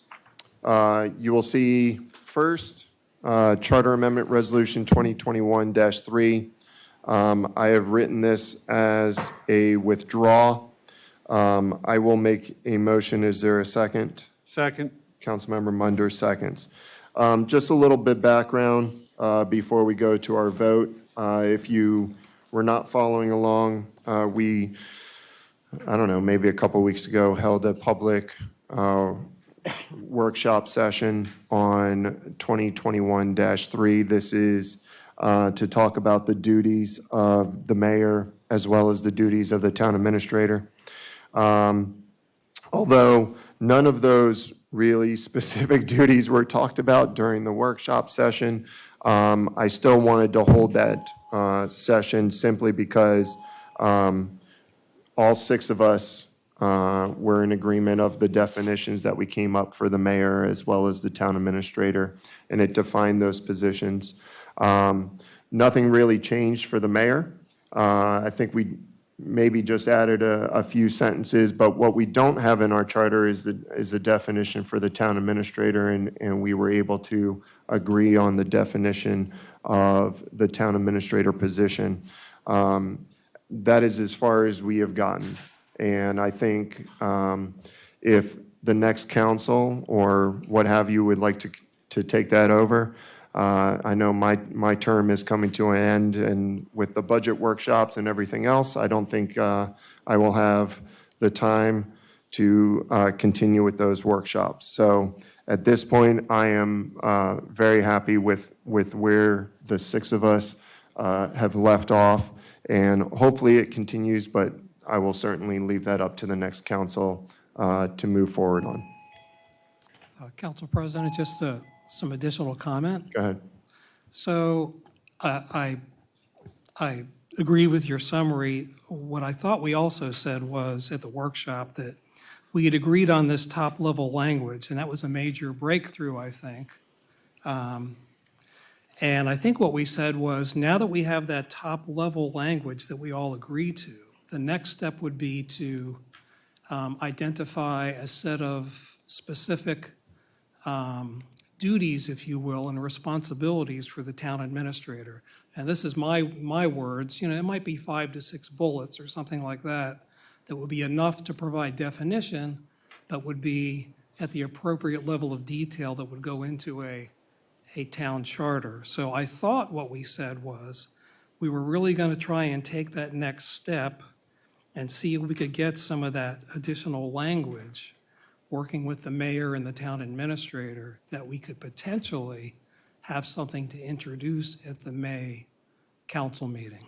But I'd like to at least see if we can continue to work on that offline between now and the May meeting, because I think that's what we Thank you for talked adding about that doing. clarification, because it was supposed to be between David, the mayor, and yourself offline. Right. And if we were able to get something, we can certainly introduce. But as far as holding any more workshops, that's what I Yes. was referring to. Okay, just for added clarification. I'm going to jump in because I think Yeah, I'll let- Councilmember Munder was shaking his head too. What we agreed on is we need, as you said, in the charter, a description of the town administrator's job. So where we left off was, because it's budget season, we didn't want to put the constraint on having to have it by a certain time, I believe the mayor said, because he's tied up in the budget right now. Is the mayor and the town administrator getting together because they're the ones doing the jobs? And then once they got together and looked at the top-level wording we had, they would put down the specific job description, which I believe the town administrator has a job description, because I had it that day at the workshop. And we would have them kind of hash out and then come back to us as the council, not just one council member. So I think we had left it with the mayor and the town administrator, if I'm not mistaken, Mr. Mayor, that although you're tied up with the budget season, when you get a chance, that's something we're not rushing for a May meeting, have it by this date, to get you guys to get that wording down, and if I'm not mistaken, correct? No, I think you're correct. You're correct on the intent, but definitely it's in David and my corner to get this done. I'm not sure we can have it done by May, but we do understand that the town administrator needs to be defined in the charter. So, just. So I do want to jump in and say, I do remember you agreeing to work with Councilmember Demoter to try to craft something. So I just want to point that out. What I want to make sure that I don't do is that, and I've been approached by a council member, what I don't want to do is single out a council member and provide them individually with the information. I want to make sure that everybody gets the information as close as possible. It's kind of tough because I have an open door policy, and some of you come and see me and some of you don't. And if you come and see me, I'm going to talk to you. But as far as a written document, that written document needs to go to everybody at the same time. And I do think that it starts with David and myself. You may be the first one that steps into my office, so. That's fine. I thought we had some agreement. I mean, I think we had left it, I said I'd be happy to work with the You two of did. you, or I'd You be did say happy that. to work on it after you develop something, but I think it's important. It's important that you and the administrator work on that. We are the legislative body, so it's important that comes back to us because it's a legislative action. And then the final point is, I just don't want to see us lose the momentum that we have with some positive language that we actually all agreed to, and then try and keep that moving. So that's the main point of this. Okay. So I have a question. Am I confusing this charter amendment with another? Did we not agree that it would come back as an ordinance, not as a? Yes, that's a different one. That is a different one? Yeah. Okay. All right, very good. Oh, good. Just one question, and I just wanted to clarify too that I was not in favor of the high-level language that the others agreed to, because I believe it would be, we need to look at the whole document as one process or one document before we agree to any wording on it. But no, I agree with what Councilwoman Galetti has said, and the mayor. We did agree that the mayor and the town administrator work together to get some wording together, bring it back to the council at a later date. It was nowhere near May meeting because of all the budget and everything else, so that's what I remember, and clarify on that. Thank you, Council President. Yep, no worries. At this time, I will make a motion for withdrawal. Is there a second on that motion? Second. Second on that motion by Councilmember Munder. All those in favor of the withdrawal of the Charter Amendment Resolution 2021-3 signify by saying aye. Aye. Any opposed?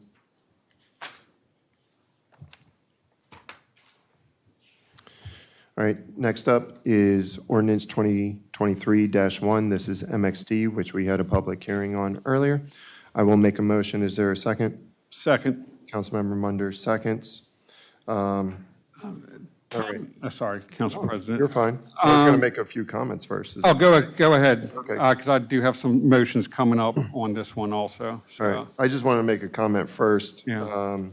Since some residents had indicated a red line version, which I'm seeing here.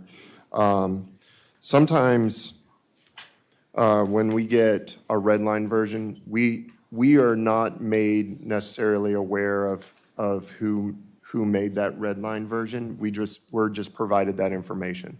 It doesn't say that the developer made the red line version or not.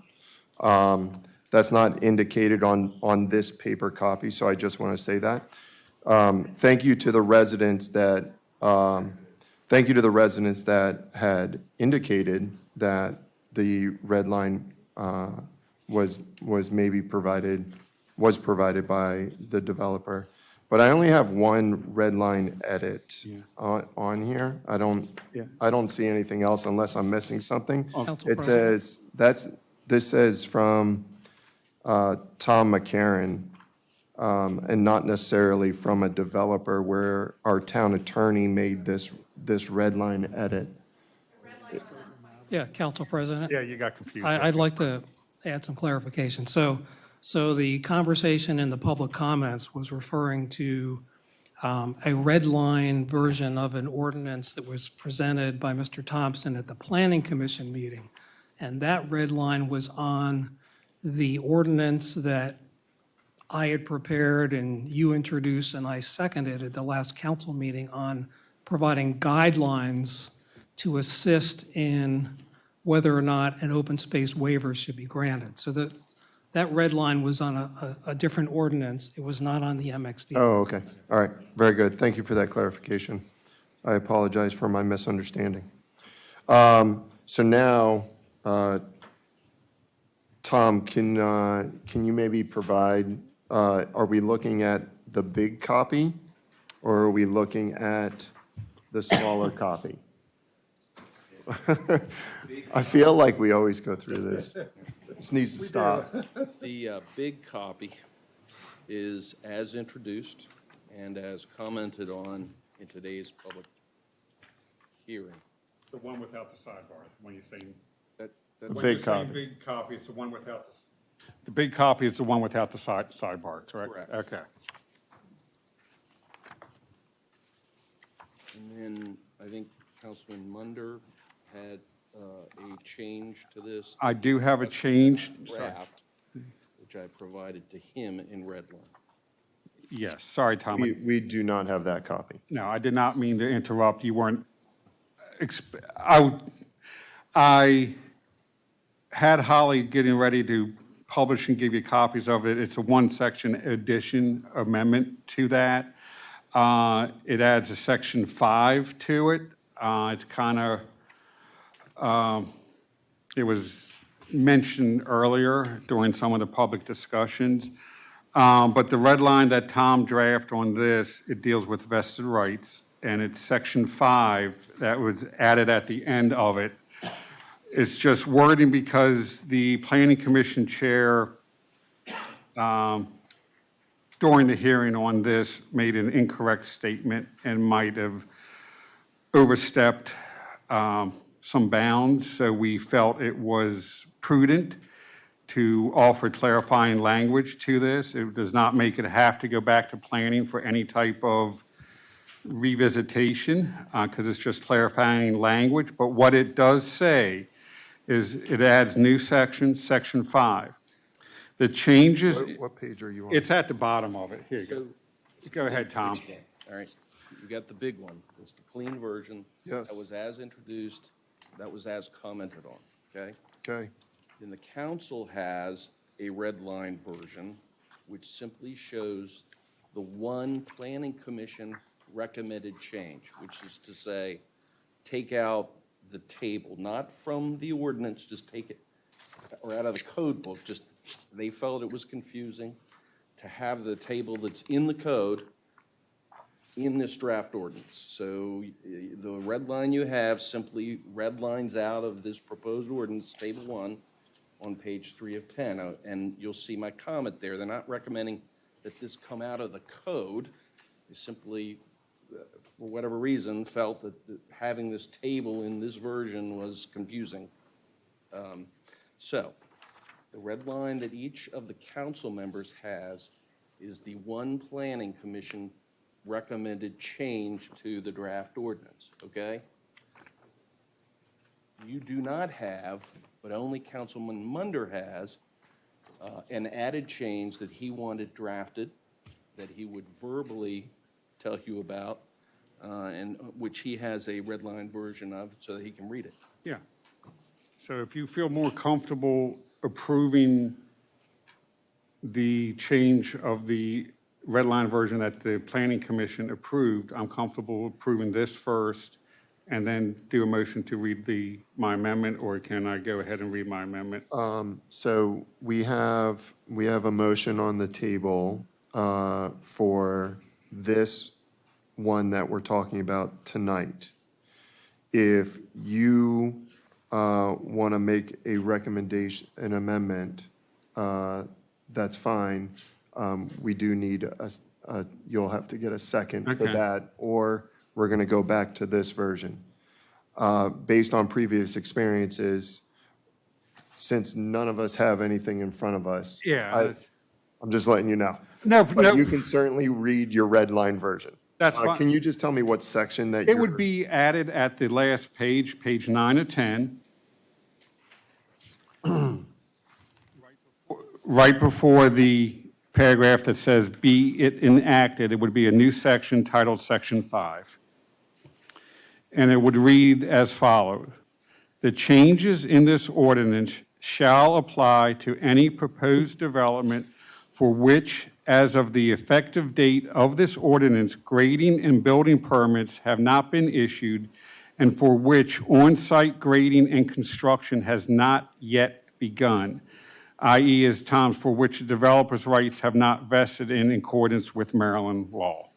So it's just basically codifying or putting in our ordinance what the state already says is at the point when a developer has vested rights. Can you read that again? Yes, sir. please? Section 5, "The changes in this ordinance shall apply to any proposed development for which, as of the effective date of this ordinance, grading and building permits have not been issued, and for which on-site grading and construction has not yet begun, i.e., for example, which the developer's rights have not vested in accordance with Maryland law." Is that correct? Tom? Yes.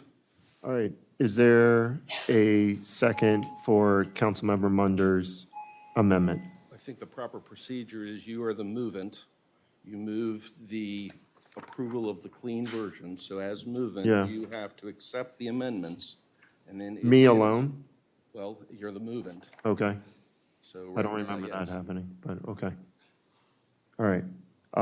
I guess, I mean, at this time, just hearing it but not seeing it or having more than a half an hour True.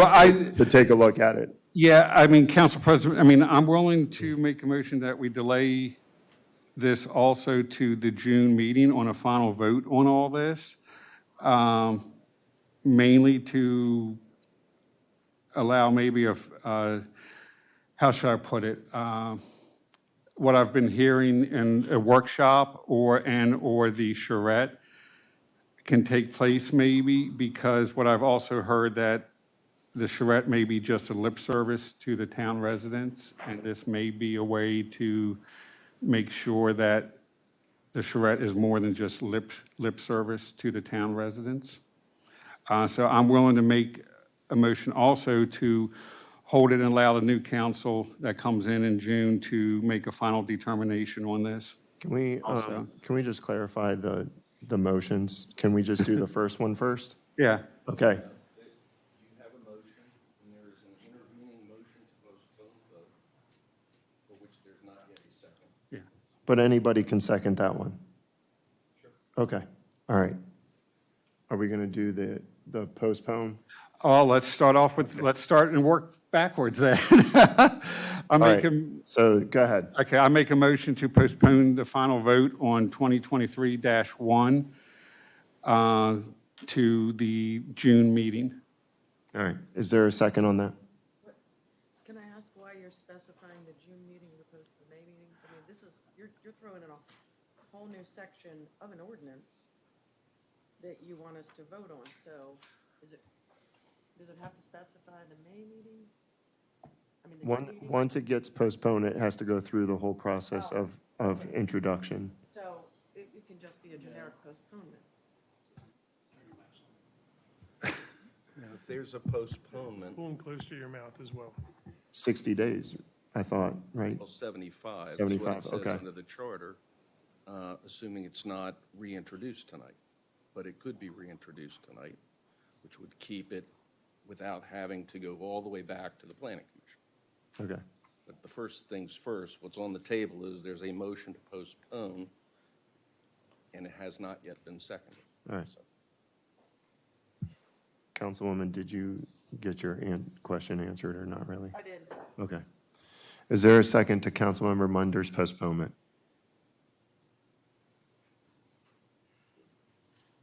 All right, not hearing any. We're going to go back to my motion. Not seeing it in front of me and just reading it to me, I don't feel very comfortable seconding that motion. That takes us back to our original ordinance of 2023-1. I don't really have any initial comments on this unless other council members would like to make any comments on ordinance 2023-1. I have some comments. Go for it. Okay, so part of my comments, bear with me, some of these are kind of stream of consciousness comments I'm making right now, and some of these I've thought through, so I'm going to combine both of them. The first thing I want to say is, as you know, I've been a council member for just about 1 year. 2 years, I'm sorry. 2 years. And my career, I've been a public servant my whole career. I worked for the Maryland Department of Natural Resources, then I worked for various federal government agencies. So I understand what it means to be a public servant. I understand what it means to hold the public trust. I was a chief safety officer for a very large organization. I understand what it means to be the safety conscience of an organization, even when you're faced with challenging decisions. The last thing as an intro, we are a long ways, or a fair ways, away from taking a vote on a pre-concept plan for this property. And I would not even consider supporting a vote in favor of this property at the pre-concept plan level if I didn't think it would protect and enhance the safety of our citizens and the quality of life of our citizens, according to the requirements I'm supposed to look at in a pre-concept plan approval. So I wanted to just share that with you. So now let me get into some specific comments about the ordinance. And I think process is important, fairness is important, looking out for the best interests of our citizens is important.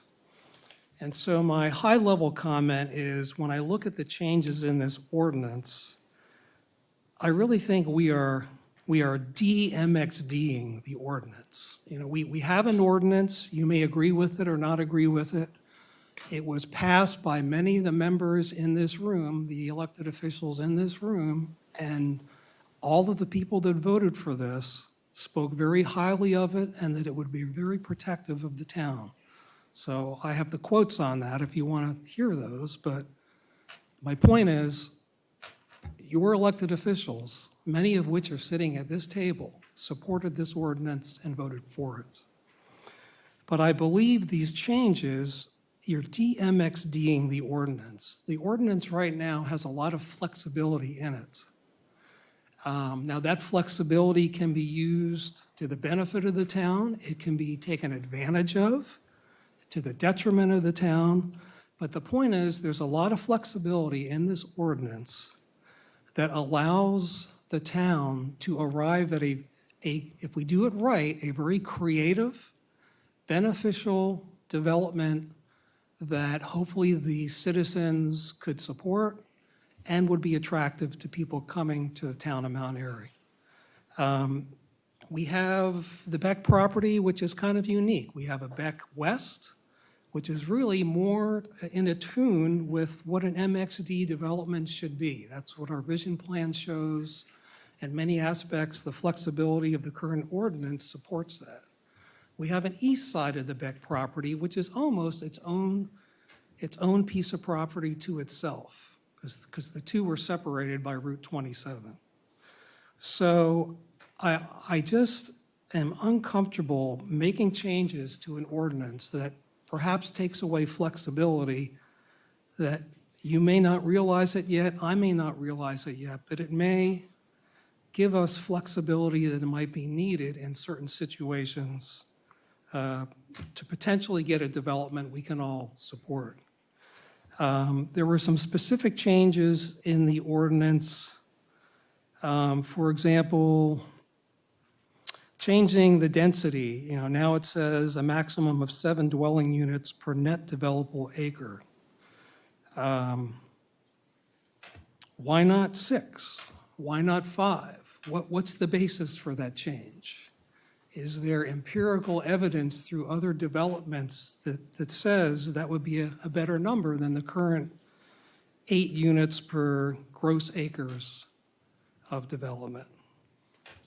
And again, a lot of the changes are really focused on the residential component, specifying residential components that are a little bit more standardized. I don't want to say cookie cutter, but they're more standardized to our traditional residential zoning. And maybe we do need flexibility to be creative there. So those are the comments on the ordinance. Certainly going up to 25 acres is a minimum open space. I'm all about open space. I think that would be a great change. But I don't think it warrants changing things in midstream. I want to talk a little bit about process, because this was a little concerning to me. And this is why I try and go to especially the Planning Commission meetings, because I watched the deliberation of this ordinance at the Planning Commission meeting, and it was very, very harried, understandably very emotional. It was concerning to me that the Planning Commission, as they talked about this, they didn't get into the merits of the changes. They didn't speak at all about the specific changes and the intended and unintended consequences those specific changes may have on the development. That wasn't discussed at all. The vote came down to 2 members supporting advancing the ordinance, 2 not supporting it, and 2 abstaining, I believe. The Planning Commission chairperson, I recall, made some comments, we need to take our time here, we need to get this right before we advance this. And then the last point I'll make is, whenever you have a tie situation on the Planning Commission, the liaison can make a vote to break the tie. And I think that's certainly a fine process. But in this case, you had the liaison who made the determining positive vote to advance this. They're the author of the ordinance. So they have their own vested interest in seeing this move ahead. So in some ways, that's a little bit of a conflict of interest. I mean, looking back, perhaps the liaison just should have recused themselves because they are so tied to the ordinance. So enough about the process. Now let me talk about opportunities and choices. So life's all about opportunities and choices, right? Every day we have opportunities, we make choices. So we have this charrette coming up at the end of May, and this to me provides our town with a great opportunity to see if we can have some sort of success on moving this development in a direction that the citizens would want to see it in. So This is where everybody gets a chance to demonstrate the spirit of their collaboration, how much they're willing to make changes, how much they're willing to accommodate each other's views. And I would just like to see the process move forward and see if that can be successful with the ordinance that we have now. Some things I would like all the parties to think about moving into the charrette. I want to remind everybody, okay, if you look at the 2020 community survey and the 2008 community survey, what did the citizens of this town say they wanted? They expressed a strong sentiment against residential growth. They wanted to limit residential growth. A strong preference for single-family homes over townhomes, then followed by condos, then followed by apartments. Look at the 2020 survey, look at the 2008 survey. It's dead-on consistent. That's what our citizens want.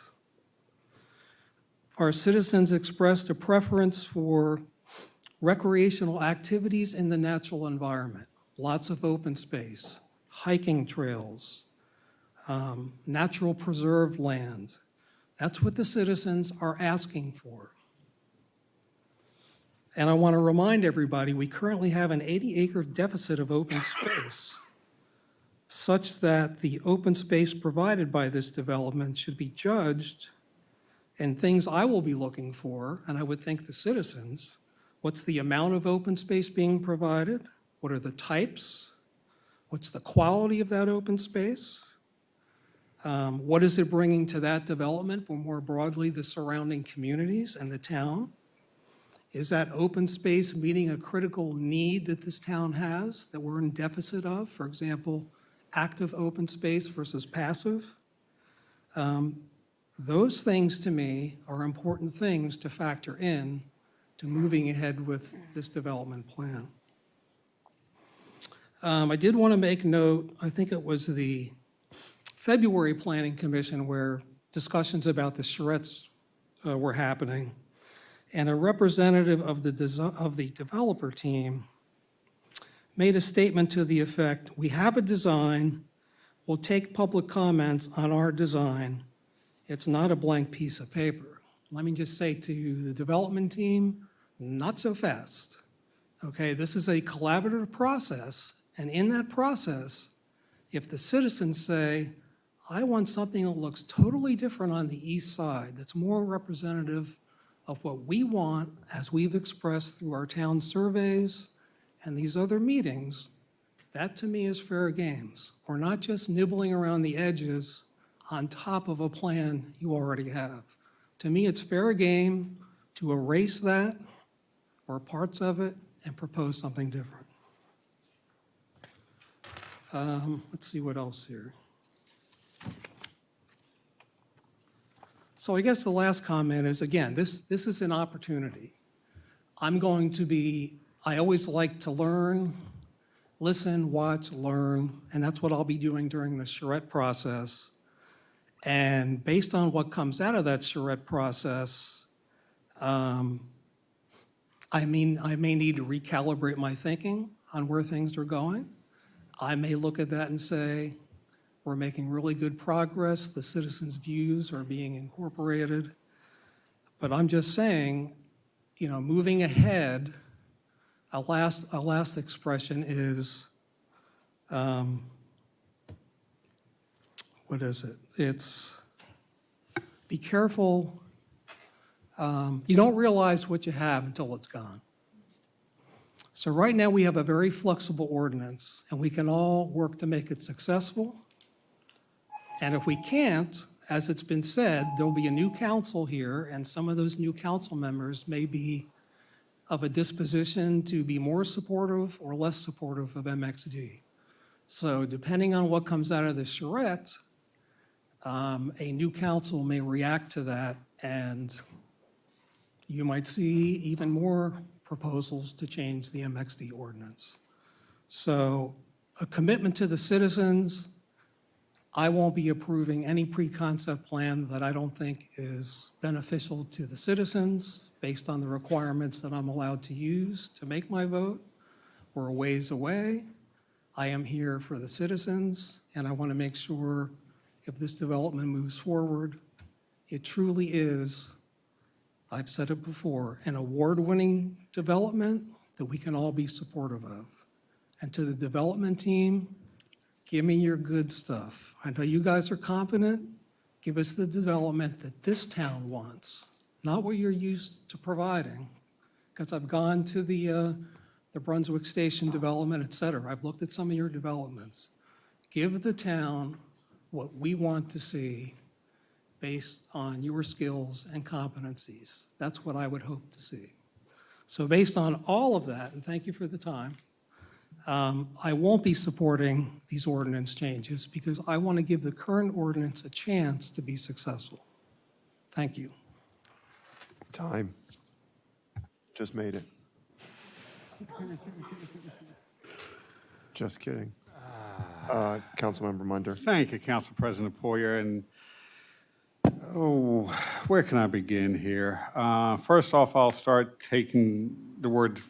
First off, I would like to say I've been accused on some forums of being, and I say going after you, but for being an advocate for the developer. But I think you just picked about every talking point that they have presented at every charrette here used in your argument why you would not be voting on that, or this ordinance. So I'm not looking for a debate or anything, but I would like to also say, everyone keeps saying you and that will take away their flexibility. I do not see that at all. It still allows the design team to come up where the houses go, the roads go, and everything else. All this ordinance does, it lowers the potential density.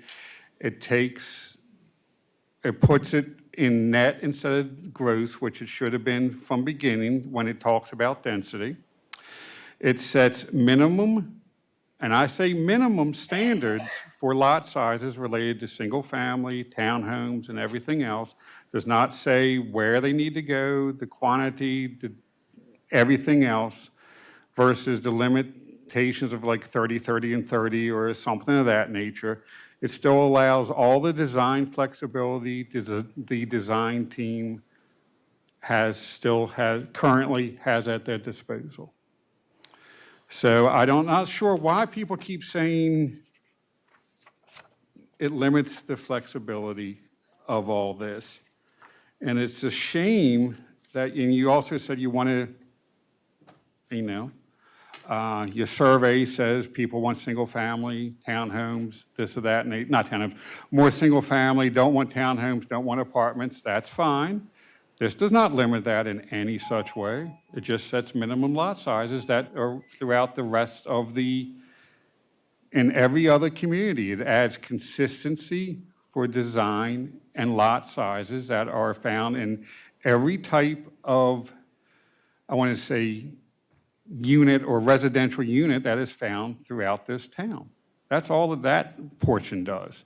The net, every document I read on it says net is what you design the density on, not gross. Gross artificially inflates the quantity of homes that could be put on that. And that's it. I mean, the net gross open space is 25, which is minimum. So I really do not see, you say you want to listen to the citizens of this town through the survey. Everyone I've come here that's not affiliated with a developer or the owner of this property have said, support this, vote in favor of this. This is the best chance we have seen in a long time that the town may get, or at least puts the town on a good footing to obtain something that the town can work with and follow through on and can get the charrette. The charrette is where they listen to what the town residents have to say. That's fine. They can look at this ordinance as what the town has said through the council and incorporate the standards in this in the redesign of the, I want to say, the plan that will be presented on the, I want to say, the third day of the charrette. That's it. I mean, they can consider this, the town has spoken, most of the town people have spoken through the council approving this ordinance as this is what we want to see as the base design of it, and please go from there. It does not limit density, design flexibility. It still allows mixture of homes, where the roads want to go, your open space, where the paths can go. Does not dictate anything. Actually, it adds a benefit that if 27 is widened, the homes that are put on there are not right up against a major state road. We can plant trees, we can have paths there still. It does not limit any design flexibility whatsoever. It just states that this is what the minimum standards should be moving forward, particularly for the lot sizes, which are concurrent with every other, I want to say the R7 classification of our zoning code. So I'm done. All right, thank you. Thank you. Do you have any comments? I do. Go for it. So I will, just so that we're all clear, it was Councilmember Munder and I that were the driving force of the original MXD zoning. We worked with the town attorney, we worked with town staff, we worked with members of town council, we worked with the planning commission. We unanimously passed it because everyone agreed it was in the best interest of the town and it met our vision for the town, the goals of the town. It passed. So these changes that you're now proposing never came up once in the hundreds of conversations that we had related to this MXD ordinance passing. To change the ordinance in the middle of the process, and you can say it's not in the middle of the process, but we are in the process because a pre-concept plan has been introduced, is incredibly detrimental to the town, and I will not support it.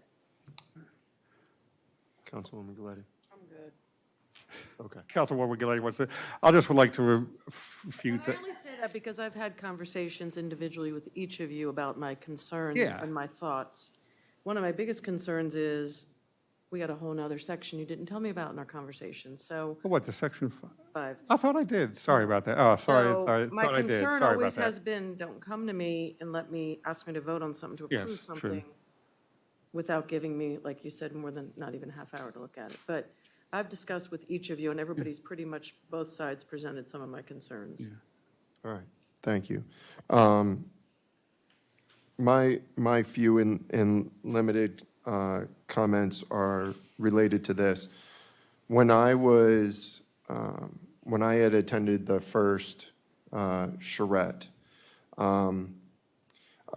there were a lot of residents and area residents that came up to speak and offer their comments.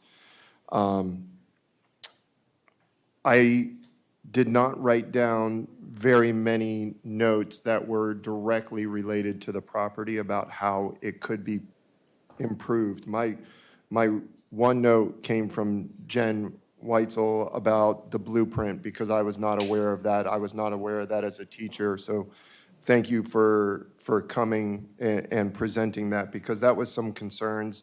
I think the number of students that would be coming to our schools versus what was presented, I think there are some concerns with that. And I think, Jen, you made some really great points. I still have those notes. The other note that I wrote down was that the citizens were not happy. And I got that. I got that note. I do.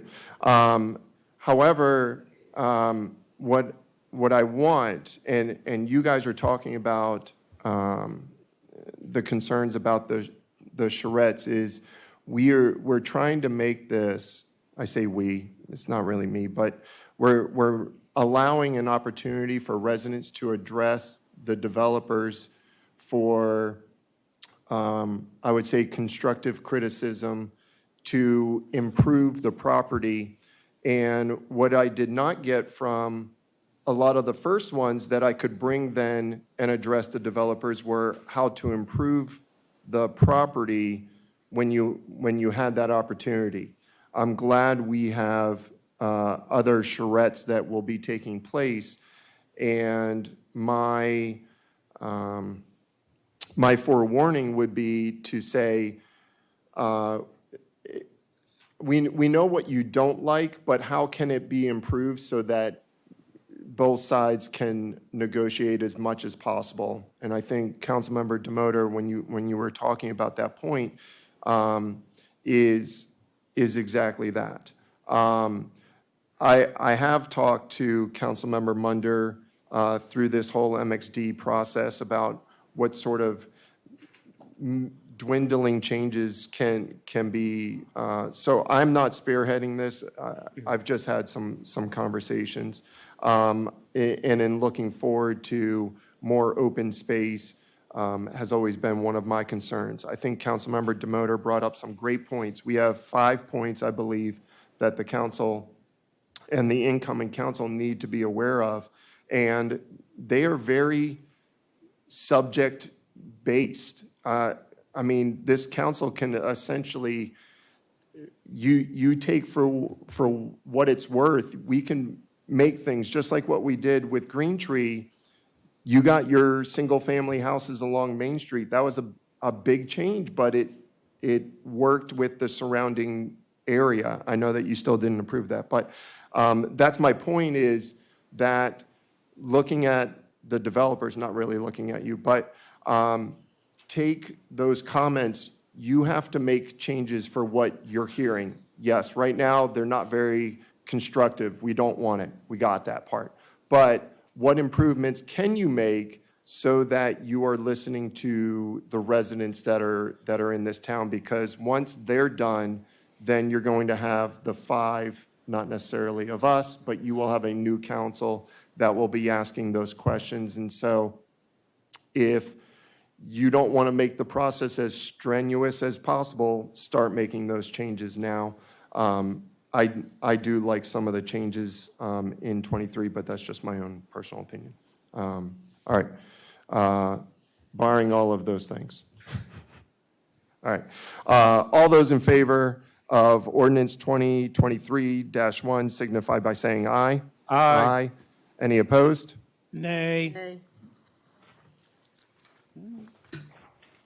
Councilmember Munder and myself.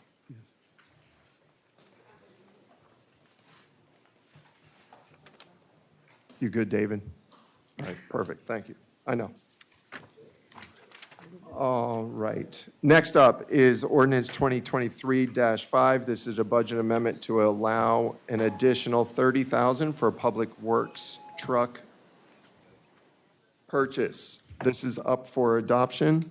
I will make a motion. Is there a second? Second. Councilwoman Galetti seconds. This is- I am looking for 5. Yeah, this is for the Oh, there we truck go. and not the upfitting of the Yep. police cars, right? So it's just Did a I say 30. it wrong? No, you didn't. I just want to make sure because we had another budget related to a public vehicle. So this is just budgeting the money to purchase it, correct? Or the additional money, correct, Katie? That since costs went up and prices went up for everything, trucks and equipment, right? So Okay. it was originally 53,000. It's now an additional 30? So the 53,000 that's been put in there has literally been pushed since fiscal year 21. We just keep moving it forward. Yep. Moving it forward. We haven't increased inflation. Okay. So, With a snowplow, though, it's not just a truck. It's being outfitted with a snowplow, I believe. yeah, and that's all included. Like Okay. when the guys buy, or when Brian buys new trucks, Yep. he has all of the new trucks outfitted with snowplows. Okay. All right, sounds good. Questions? Yes, so was this item was it currently budgeted for? Okay, I guess my question is, how close are we to the end of the fiscal year? Why are we just now, if this was such an important need, especially wanting a snowplow because you're thinking you want this for the winter season, why are we just now bringing this forward? Or was it brought forward earlier? So that would actually be a Brian question.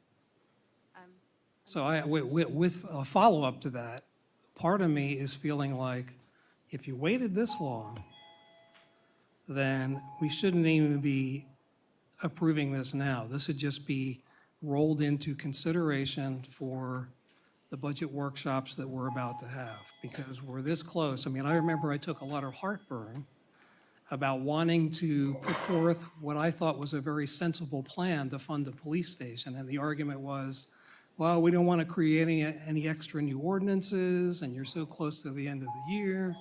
So now I'm dealing with a truck that could have been purchased 9 months ago, and now it's just coming to me for approval. That's a little bit irritating.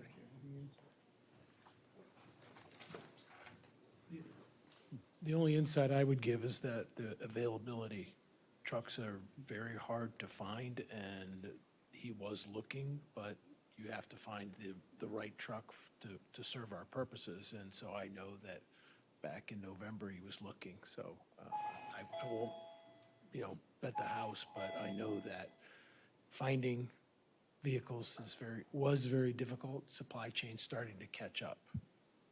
Can I address that, Councilman Munder, because I. Demoter. I mean, Demoter, sorry. Yeah, please, Lynn. Demoter. If it's positive, address it to me. If it's negative, please give it to Councilmember Munder. Actually, I want to back up what the town administrator said, because we encountered this with the police vehicles. Remember, it's like a 6-month backup? Yeah.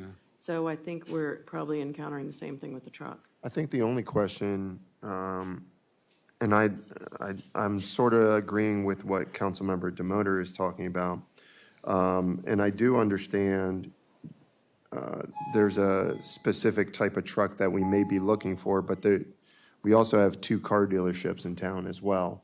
And I understand if we were doing a bidding or whatever, we might get different prices. But the police vehicles are on a state contract, whereas this is not really a contract. This is Brian or town administrator, forgive me, but has gone out and asked for prices about, hey, this is the type of vehicle we're looking for. When is this available, and can we do it with a snowplow? There may be some extra delays with an outfit of a snowplow, especially what Brian may be looking for. But essentially, we're, I would say, a month and a half away from going into 24, at least. I don't know. Is that accurate? Right, close to thereof. If he has something now, then I don't want to slow Brian down another month and a half where I saw 2 trucks today and both trucks had 2 guys in it. Are we short on trucks, or are they just sharing responsibilities and driving each other around? Well, go back to the first, there is a truck available. That truck will probably not be available come July, and we'll start the process over Sure. again. As far as the 2-man crews, when they're out doing, I know the water Yeah. shutoffs, there are always 2 in a Okay, truck. so there's a safety component as well. And if they're going to a park to work on something, I'd rather them not take 2 trucks. I'd rather them ride share to get there, to not have 2 trucks at the same site doing similar work. Okay, all right. So if there's a truck available, that would be my consideration, that we pass it so that we can get the truck, and then we don't have to worry about it. I don't want to start the process over, especially with our public works guys. They're working just as hard as our police officers are at this point. Are there any other comments or concerns? All right.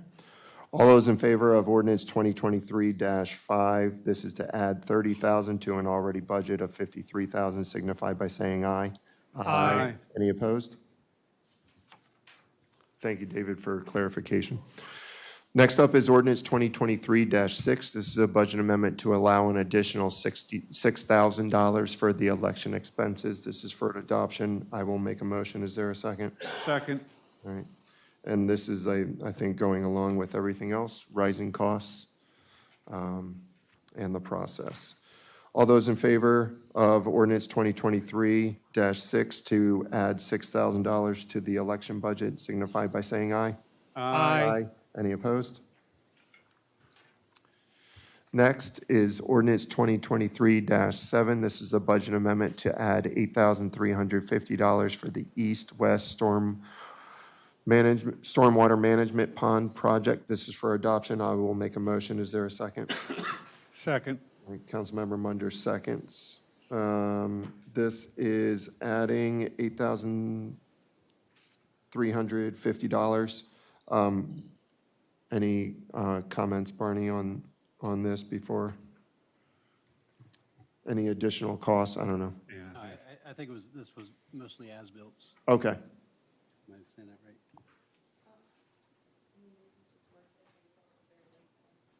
Oh, Okay. Yeah, awesome. I thought it was some bookkeeping on their end I know issue. CLSI was working on as-built, but Okay. I don't know if there was anything more than that. All right. All right, sounds good.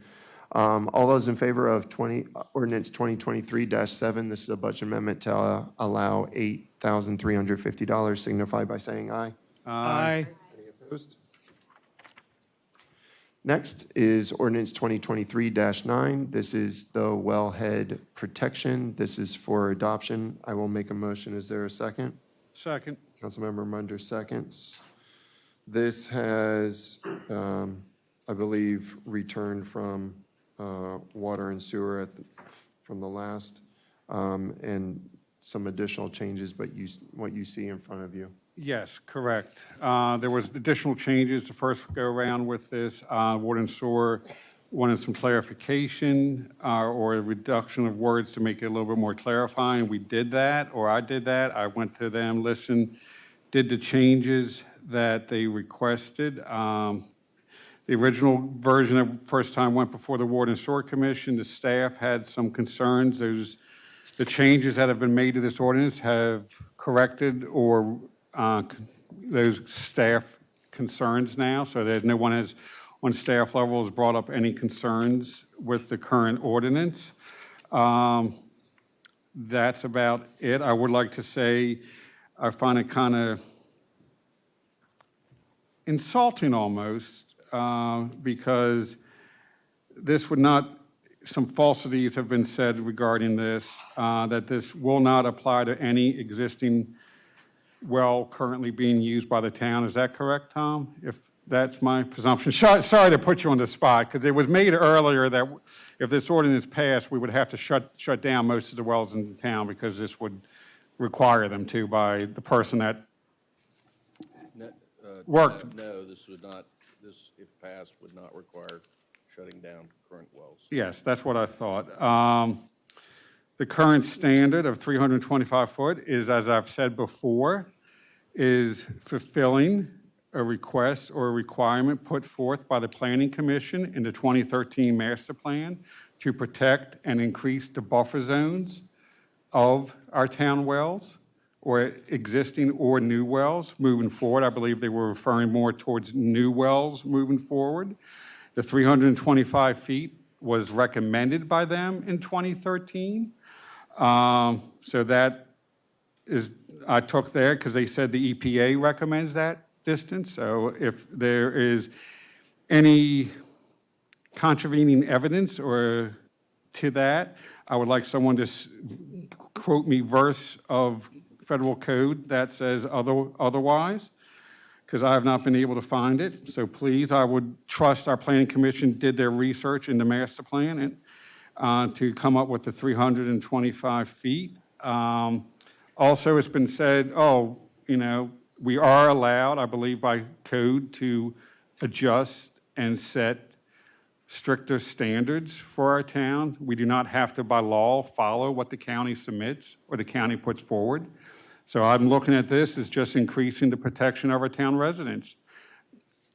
We're not required to use what the county puts forth.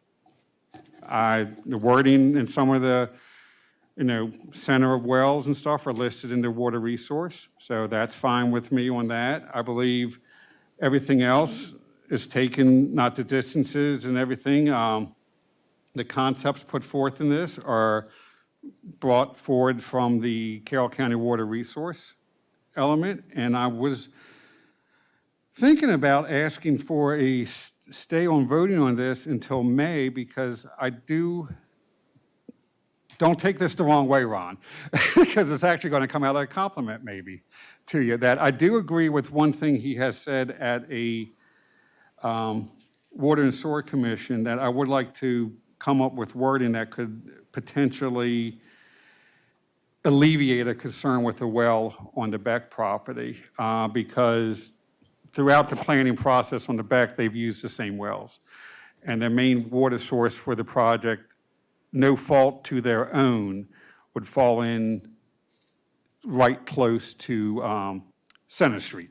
the existing portion of Center Street, which the developer does not own. And it would be unfair to request them to make an adjustment on something that they can't make an adjustment on. So I'm trying to figure out some wording on it that could, maybe through the council approving it or something, that it would be required to meet the current standard of 200 feet if there's an existing type of hard pavement that they don't own or can't do anything about to meet a new standard for a well. So that's about the only, because no matter what, or whoever, John? I guess I did. Took us offline, Carl. Gee, well, lights, okay. I apologize, I didn't see the warning on the screen here. Oh, I'm writing something down, I do apologize. Oh, did Jason flash the secret, I've met my time limit? Nah, because. Before it happens again, let's go. Okay. I'm just trying to make my case that he did bring up a valid point on that well, and I'm willing to try and find language, because this could impact somebody else, because well sites, unfortunately, you just don't pick a X marks the spot type location. There is science that goes behind it, and it's tough to relocate if the science doesn't prove that there might be a viable thing. And no matter both of the plans I've seen through this and the CAS has used the same well site. So I'm asking for or making a motion to postpone this until the May meeting so I can potentially come up with some wording that could alleviate their concerns of an existing hard surface that would hinder the use of a well if this went into effect. Is there a second on the motion? Well, again, you were the movant, so he has proposed an amendment, so the original movant has to accept the amendment and then have a second in order for it to proceed. All right, I'll second. So you'll accept. I will accept the amendment. Is there a second? Oh, I thought you seconded. No, I had to. Can I second to it? agree. The original movant has to accept the proposed amendment, which has now happened. And now the next question is there a second now? That's what I to the asked. amended motion? Second. Am I allowed to do that, Tom? You can't second your own motion. Okay, just checking. I will second it. All right, thank you. All right, so I'm assuming now, You can discuss and we, any further discussion, and then we got to vote on the postponement. All right. All those in favor of postponing till May signify by saying aye. Aye. Any opposed? Nay. 3-2. All right. Guys are making my job really hard tonight.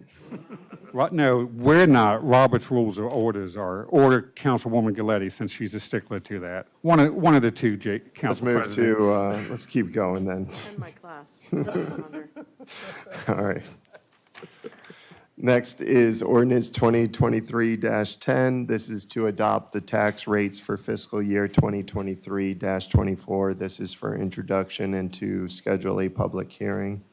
Would someone like to introduce? I'll introduce. Councilmember Munder introduces. Is there a second? I'll second. All right. Councilwoman Reed seconds. Scheduled public hearing will be at the May meeting and 7:15. For the tax rate discussion, correct? Yeah. Okay. All right. Thank you. All right. Next is ordinance 2023-11. This is to adopt the budget for fiscal year 2023-24. This is for introduction. Schedule a public hearing as well as schedule budget workshops. I will introduce. Is there a second? Second. Councilmember Munder seconds. Katie, what we have in front of us is what we're going to be looking at for those workshops. Fantastic. The public hearing will be at 7 o'clock in May. And then if everyone can take out their calendars. Oh, the hearing it, okay. for workshop? What do you got, Katie? I will be on vacation all next week, so I can't do next week at all. April 11th. Just kidding.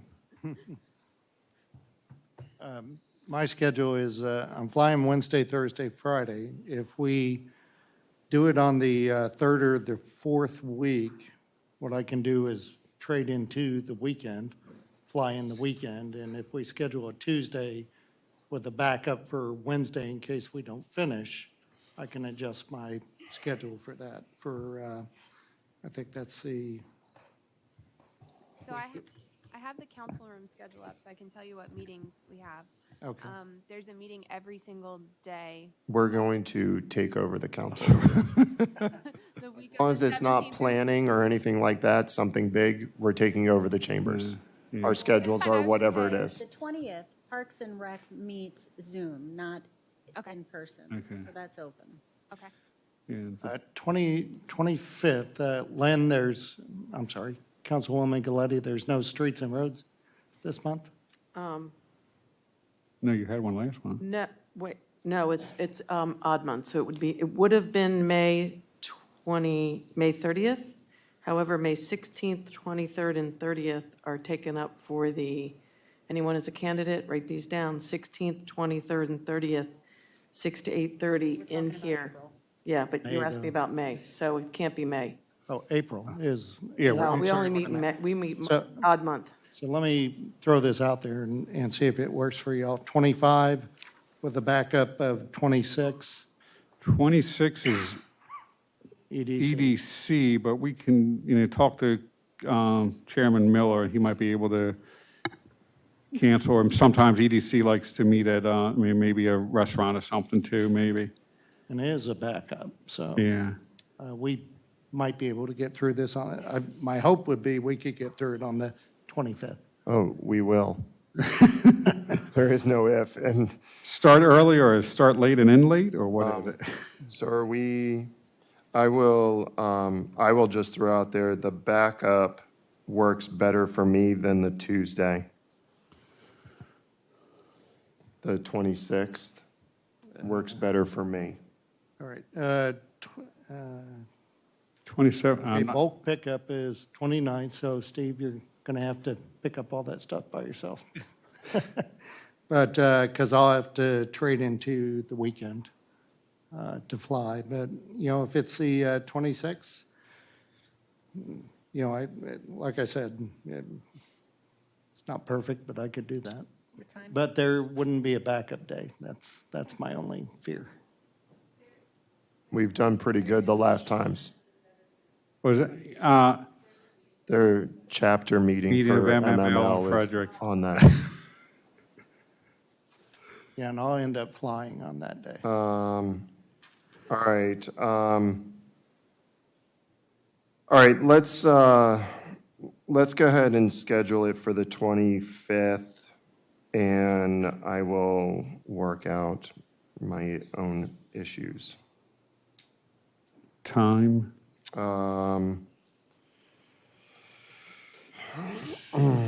Can we do 5? 5, is 5 too early? 5:30. All right, we're going to do 5:30 on the 25th of April for budget amendment, budget workshops.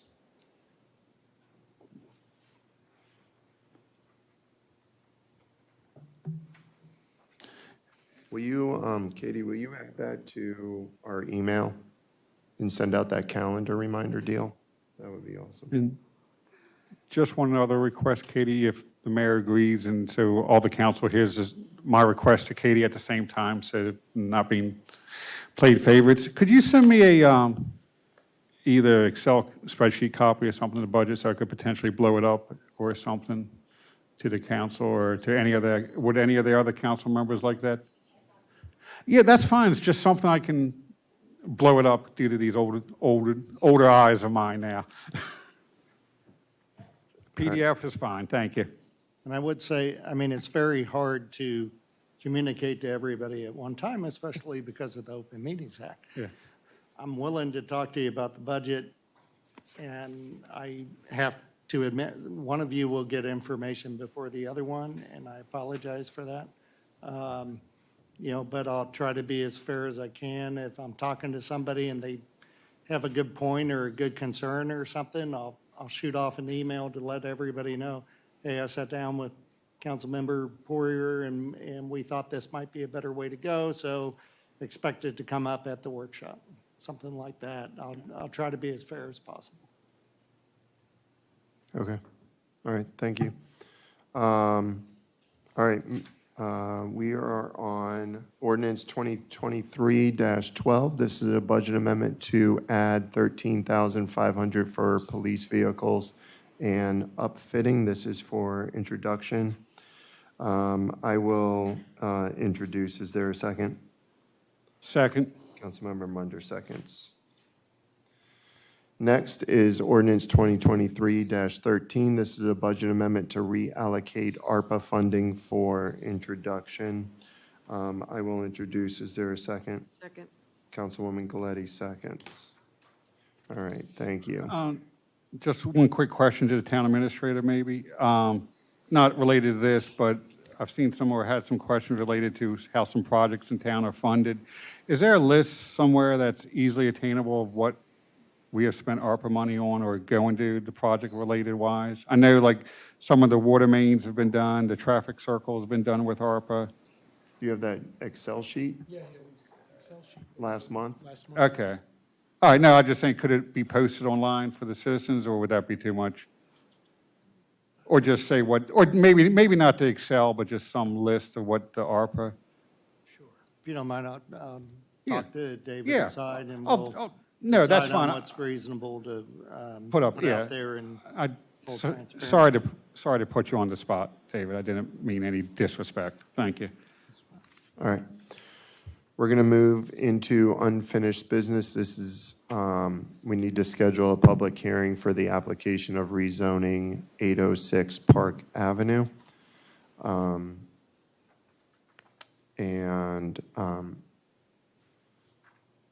I guess I don't really have any questions unless, Tom, do you want to add anything on this public hearing? No, I mean, it's going to be an evidentiary hearing, so it's going to be a little longer than, like on an ordinance or something. So I'm going to imagine it's a 2-hour type hearing, just like we had with Vossalo, if you remember, for those of you who were on the council at the time. So it's probably got to be specially set rather than put before or after Separate date. the regular meeting. Okay. Thank you for that note. Jason, I do want to mention that in April the 20th, we do have a planning commission workshop for the master plan scheduled for town council. So you're saying do it before that? Well, no, I'm just saying that date on the 20th, Pam was saying. Oh, was don't use that date. correct. All right, thank you. Thank you. We have the room. Okay. Councilwoman Reed, we need to schedule another public hearing, but it needs to be not a town council meeting. This is an evidentiary type hearing where you're going to act as a judge. Excuse me. Okay.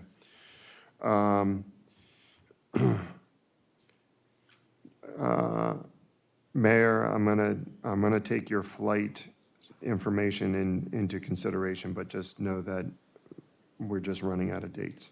For the master plan? No, for this public this hearing for 806 rezoning. I can probably call in for that one. Okay. We also need 30 days prior, correct? Is that correct, Tom? Because that has to be notified to the public, need two some different advance, two 14-day in advance notifications. Yeah, I think that's. 2 14 days? 2 14. So 30? No, not Is a that- full 30. I think for rezoning. Is it 15, at least 15, between 15? It's 2 consecutive weeks over the course of 14 days. You don't need Okay, I'm sorry, I must, 15 and 14, you just need 2 within 14. Oh, okay. I apologize. All right. Um, While we're looking at the dates, I have The a 26th. clarifying question. So at the end of the evidentiary hearing, are we to vote directly after that, or do we vote? Yes. Okay. Yeah, and I'll provide you with guidance as to how this goes and what you're to look at. Councilwoman Reed suggested the 26th. Tom, are you good for the 26th? April, right? Yeah. Yes. So just notify EDC that they'll have to. I am not, unfortunately. I am Okay. at that. How about, The rest of that from 26th through the 28th, unfortunately. Through the 25th. Tom? All right, 19th? Works. Anybody else? Does it, It does. does that fall, I was going to ask the same thing, Councilwoman, that does fall within the time limit, correct? Well, you just need to send one tomorrow and then one Wednesday, and that's the 14 days. There's also a lead time of 2 to 3 days to get it in the paper. Yeah. That's my only concern.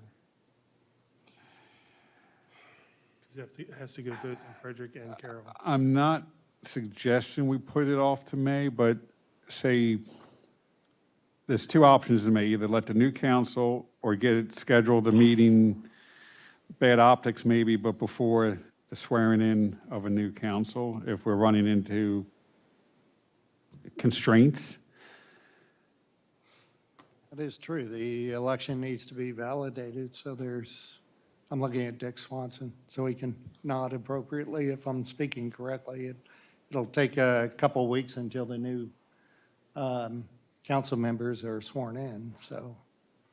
Yeah, that would be June, I think. It's May 15th, I thought. Supervising Board of Election, set the swearing-in date, that would be you and council, so. I'm talking about validating the election.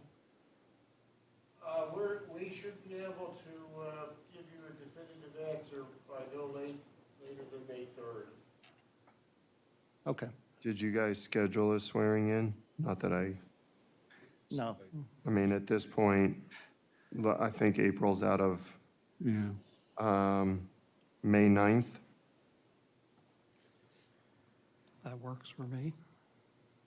What's the calendar look like, Katie? Tuesday the 9th. Yeah, I cannot, I'm sorry. 8th, I'm good the 8th. Monday the 8th. I'm good. Okay. I'm good. What time? 5:30. Hopefully get out by 8. Tom said 2 hours. Just kidding. Tom, is there any legal issue with having the election occur on the 2nd and then having this sitting council be part of that hearing? Okay, all right.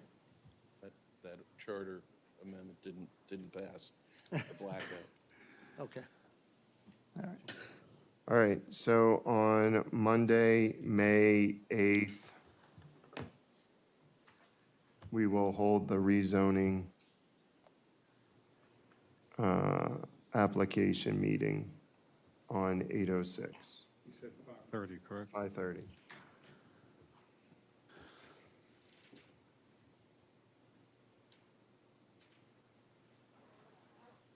All right.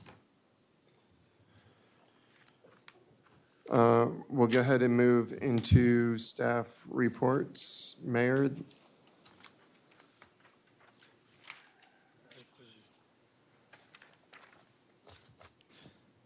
Thank you, Council President. I'll start by saying that I know there were some concerns that came up about PFAS and the testing that came out most recently.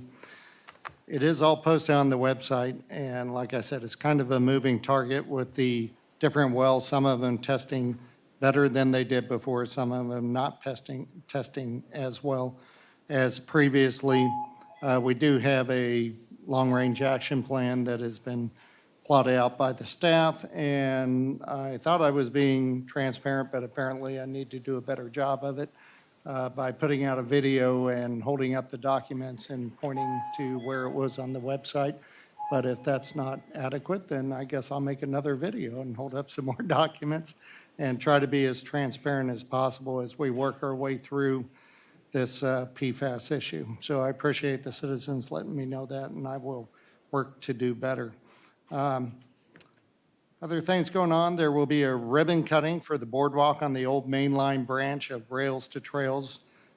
This will be behind the Blossom and Basket Boutique. It'll be tomorrow, April 4th at 3 p.m., and we're expecting several dignitaries to come out. So council members, if you're available at 3 o'clock tomorrow, by all means, wander back behind the Blossom and Basket Boutique for that ribbon cutting ceremony. Our Urban Renewal Authority legislation continues to move forward during the 2023 legislative session. URA is meant to provide a tool to deal with dilapidated properties in our community. Work continues to remediate any contamination on the 0.6 miles of Rails to Trails between Hill Street and the Village Gate community. This is being funded primarily through ARPA funds, grants, and a bond bill. As well, the town received $146,000 in open space funding to enhance the trail on this Frederick County side of Mount Airy. The Mount Airy Senior Task Support Group is still in action, and they held their second listening session out at Chaladon with the Rotary Club to gain input from citizens concerning how to best deal with provide services for our citizens, for our more seasoned citizens, and in an effort to provide better services to everyone. The Historical Society meets the first Tuesday of every month at 7 p.m. in the basement of the fire station. However, they will not be meeting tomorrow, and that's because we have the candidate forum, of which I know Carl will be there with only 3-minute answers, or is it 2? Good luck. Two is the agreed upon time, I believe, with CMC, but we'll see. And I see 2 more candidates out there. Welcome, Pops. Welcome, Tim. Good to see you guys out there. I appreciate everyone who is running for office this year. The Volunteer of the Year 2022 was held on March 30th at the MAVOC Activities Building. Diane Linton was recognized as the 2022 Volunteer of the Year who contributed the most to our community throughout that calendar year. Specifics include her work with MASTS, the Flatiron Task Force, the Mount Airy Volunteer Fire Company, the Senior Center Site Council, Carroll County Senior Services, and the Historical Society. So thank the staff, thank you, John, and thank Holly was out there and Colleen was out there. So thank you all. Ralph, it was good to see you out there. It's always good to see you. So appreciate your comments at the beginning. Town election is May 2nd. There is a candidate forum tomorrow at the Senior Center. Doors open at 6 for the 6:30 to 8 o'clock event. And again, thank you to all the people who are running to serve on the town council. And Lynn, I believe you'll mention the Flatiron Task Force meeting. And I am done. Thank you. Thank you. President, I'd like to ask give the mayor some feedback on PFAS, a real quick suggestion. Sure. So, Mr. Mayor, I appreciate all the work the town has done, but I've had concerns, and you've heard some concerns from citizens tonight, in terms of the immediacy of the notification and the transparency, and just a couple of very specific suggestions. So I understand you made a video, and I know there's a little blurb on the town webpage, but it's like a rolling, scrolling update of all the different activities in town. So first of all, we don't have a town newspaper. The people who might go to the website, the PFAS issue isn't really well highlighted. And even when you say, well, it's posted on the engineering page, if you go to the engineering page, you won't see it. You have to know to click on the capital projects button to then be able to see the information. So there's There's just not enough information about how to get to the current information about what the results are and what the town's doing. So some firm-specific recommendations. You need a notice on the town website that stays there all the time that says, something about PFAS water quality initiative, or call it something. And when they click on that, they go to one place and they see everything. Okay? The other thing is, I would strongly suggest that you send out another letter to all the citizens, or send out a postcard. Send something so that everybody gets to see the information. Because, for example, when you had to provide the notification per the MDE guidance, that was their recommendation. Get a letter out to your citizens and do it within 30 days. I think you have enough new information that you should over-communicate to all the citizens. I can tell you, I walk through my neighborhood and I see moms pushing strollers with their little kids, and I can tell you, they know nothing about this issue. And the main point is, the citizens deserve the right to know about the information so they can make their own informed decisions about whether they want to get a filter or whether it's a concern to them, if they have health problems. So you've taken good steps, but in terms of risk communication, you need to over-communicate. And I would just ask you do some of the things that I just ticked off. And if you want to have a follow-up conversation, I could do that. Thank you. Thank you as well. Oh, Mr. Mayor, just to jump on you some more here about the issue here. I have found that while it could be better obtaining the PFAS information, but I did a simple, that little box at the top of the webpage called search, put in PFAS, and the report came right up, I believe. So while it's not maybe most direct, but it is easy to obtain because you put PFAS up in that search, and I believe the first document that came up was the report that's the latest edition of it. Thank you. Moving on to Recs and Parks Board, Council Secretary Reed. Yeah, the last Recs and Park Board was held on Thursday, March 16th. There were no guest or presentations. The pickleball lights have been on back order since September, but they are expected to be in about 6 weeks and anticipated to be installed for the fall when the days are shorter again. The board originally hoped that they would be installed this past season, but it was out of their control. Watkins Place Phase 3 is scheduled to complete this spring, which I'm really excited about because I've been working on it for about 8 years. Public Works is giving the Watkins volleyball court a facelift. They're talking about replacing the sand and fixing the drainage issues in the court.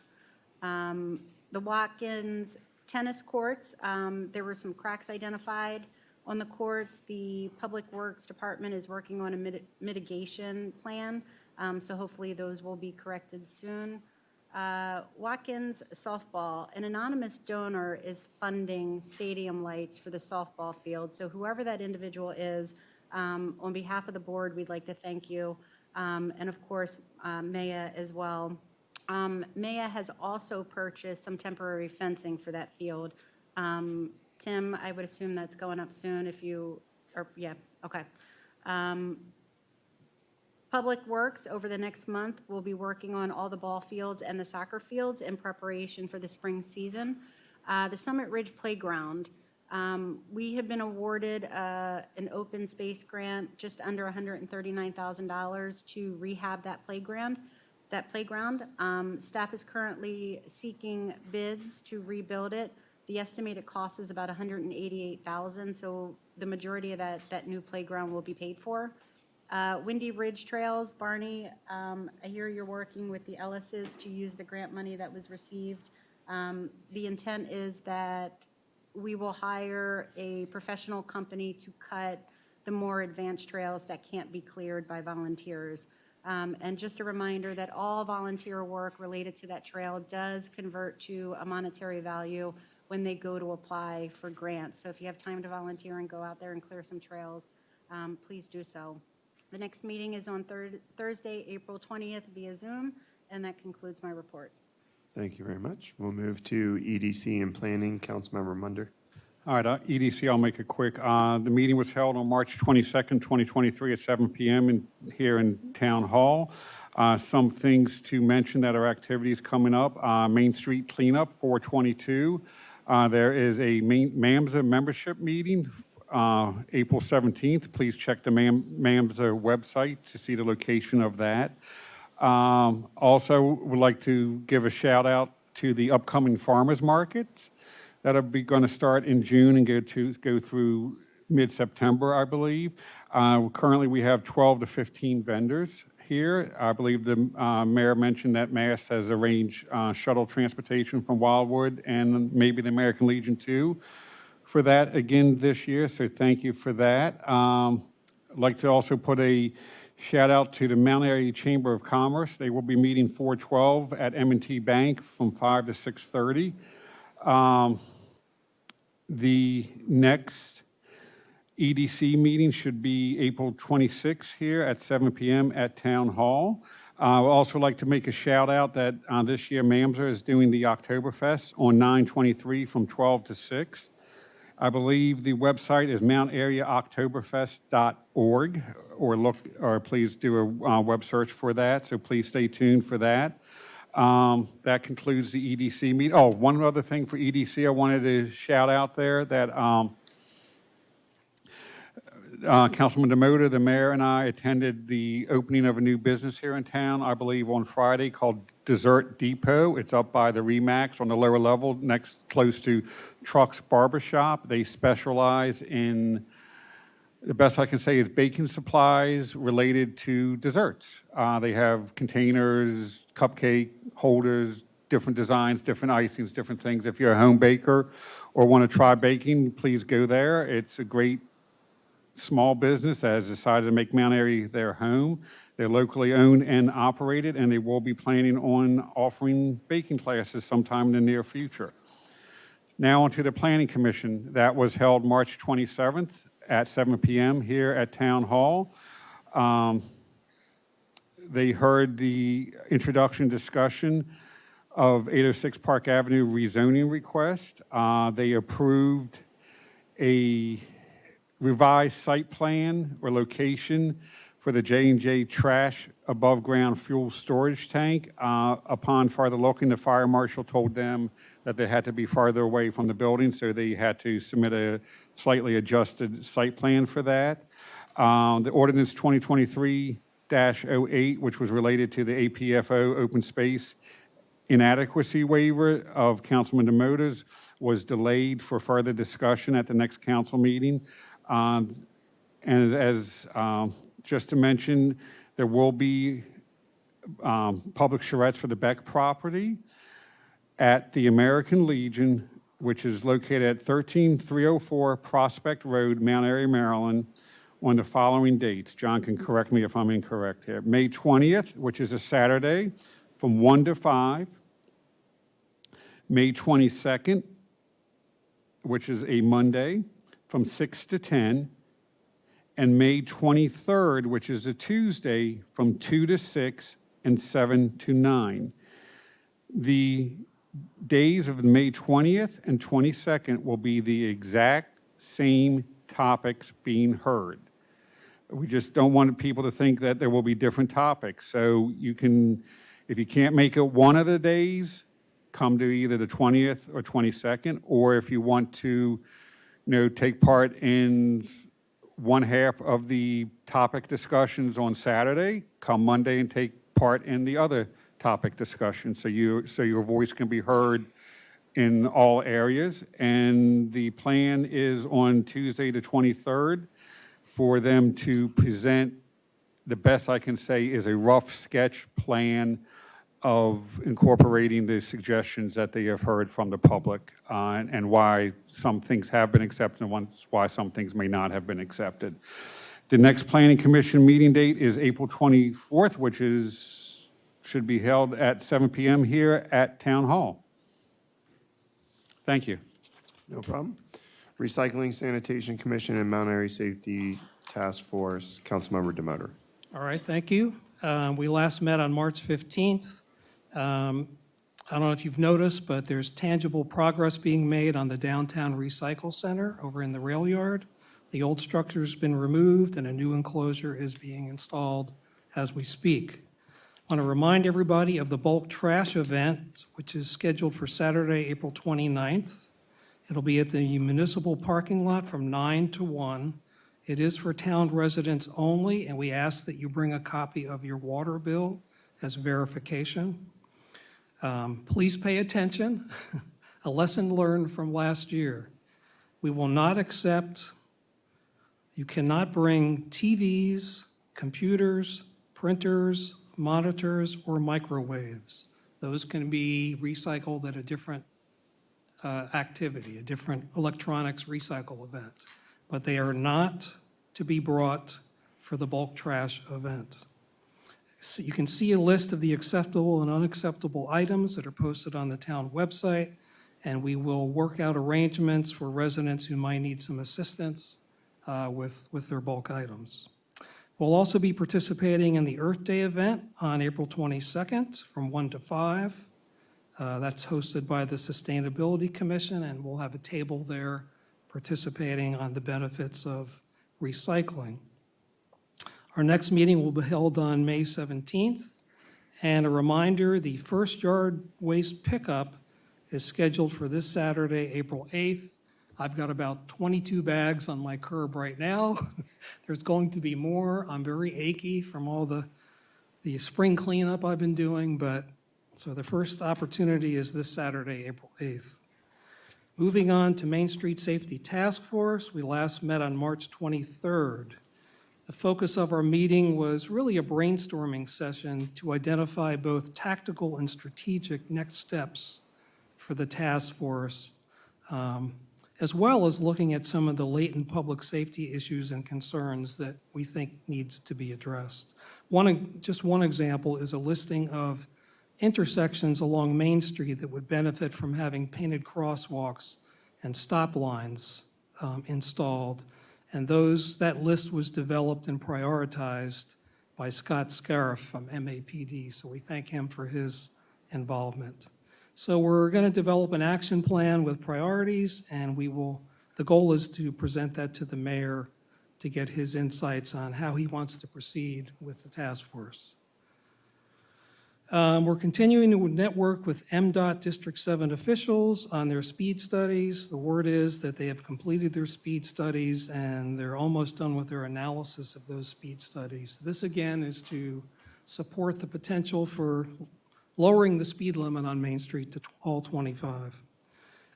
If you haven't noticed, you will notice our educational radar speed sign has been installed as you enter the downtown zone traveling from south into the downtown zone to highlight your speed and to remind you to slow down and look out for pedestrians.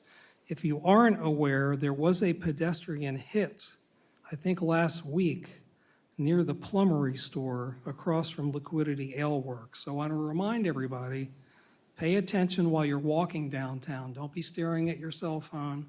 Pay attention as a pedestrian. We have very narrow sidewalks and limited sidewalks, and pay attention as a driver for everyone's safety. We are participating in the planning and the implementation of the teen driving event. That's going to happen April 15th. Again, our brochures and our yard signs that we develop for our speeding campaign, it's kind of paying double duty. We're going to apply those at the teen driving event. So that's an update of my liaison initiatives. Thank you. Thank you very much. We will move to Streets and Roads, Beautification, Flatiron Task Force. Councilwoman Galetti. Thank you. I will start with beautification. Beautification meeting was canceled last month in March due to the Hall of Fame dinner. The next meeting is May 16th at 7 o'clock, but I can tell you they're already planting and weeding and getting us ready for spring. Streets and Roads. Streets and Roads met last Tuesday, and again, we'll meet again in May. I'll talk about that in a minute. But we had several items on our agenda working with some resident complaints and some other issues. So we're working with staff. I have to thank them and the mayor very much because they're moving forward with some speeding and some signage issues and an area over by Brittany Manor. and this involving the soccer field and the parking lot. So thank you for that.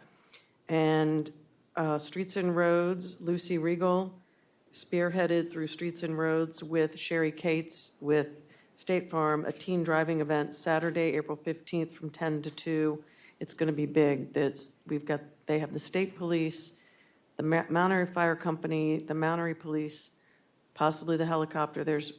It's going to be a great informative event. They've got, I think she said 40, 50 kids already signed up.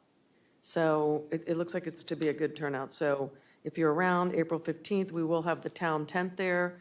Lucy and I will be there all day if anybody wants to come and hang out and volunteer. You're welcome. And next meeting is end of May typically. However, I think we were waiting on a date from staff because we cannot have it when we normally have it, and I'll talk about that in 1 second. Flatiron. Flatiron has a meeting next week, Monday, April 10th, 7 o'clock here at Town Hall. They are already working on 2 grant applications, and I think it was in the mayor's report. You have the details, so thank you.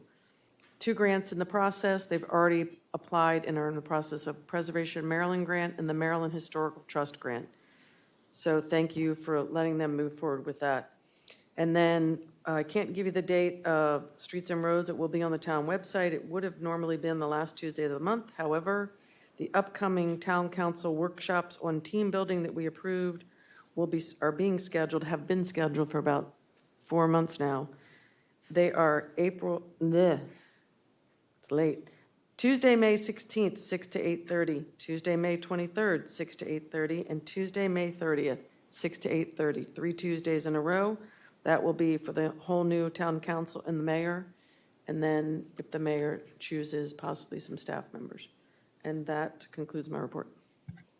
All right, thank you. And I did forward you an email from Brittany Moore. I got an email about the speeding on Backacre, but I just forwarded that to you for those concerns as well. Water, sewer, and Mount Airy sustainability, both of those meetings are this month. Water is on Wednesday, 7 p.m. here at Town Hall, and sustainability is on the 19th. Councilmember Demoter already mentioned it, but we have our Green Fair happening April 22nd. That is in the municipal lot, so come and check that out. You already received the town administrator report, code enforcer report, and John, did you give us zoning by any chance? Okay, we got zoning. We do have a closed meeting this evening. This is on 303-305B, subject for a personnel matter, and at the conclusion of that meeting, the town council will be adjourned. Councilmember Demoter? Aye. Councilmember Munder? Aye. Aye. Councilwoman Reed? Aye. Councilwoman Galletti? Aye. All right. We will get ready to move into a closed session. Thank you, everyone. Have a great evening.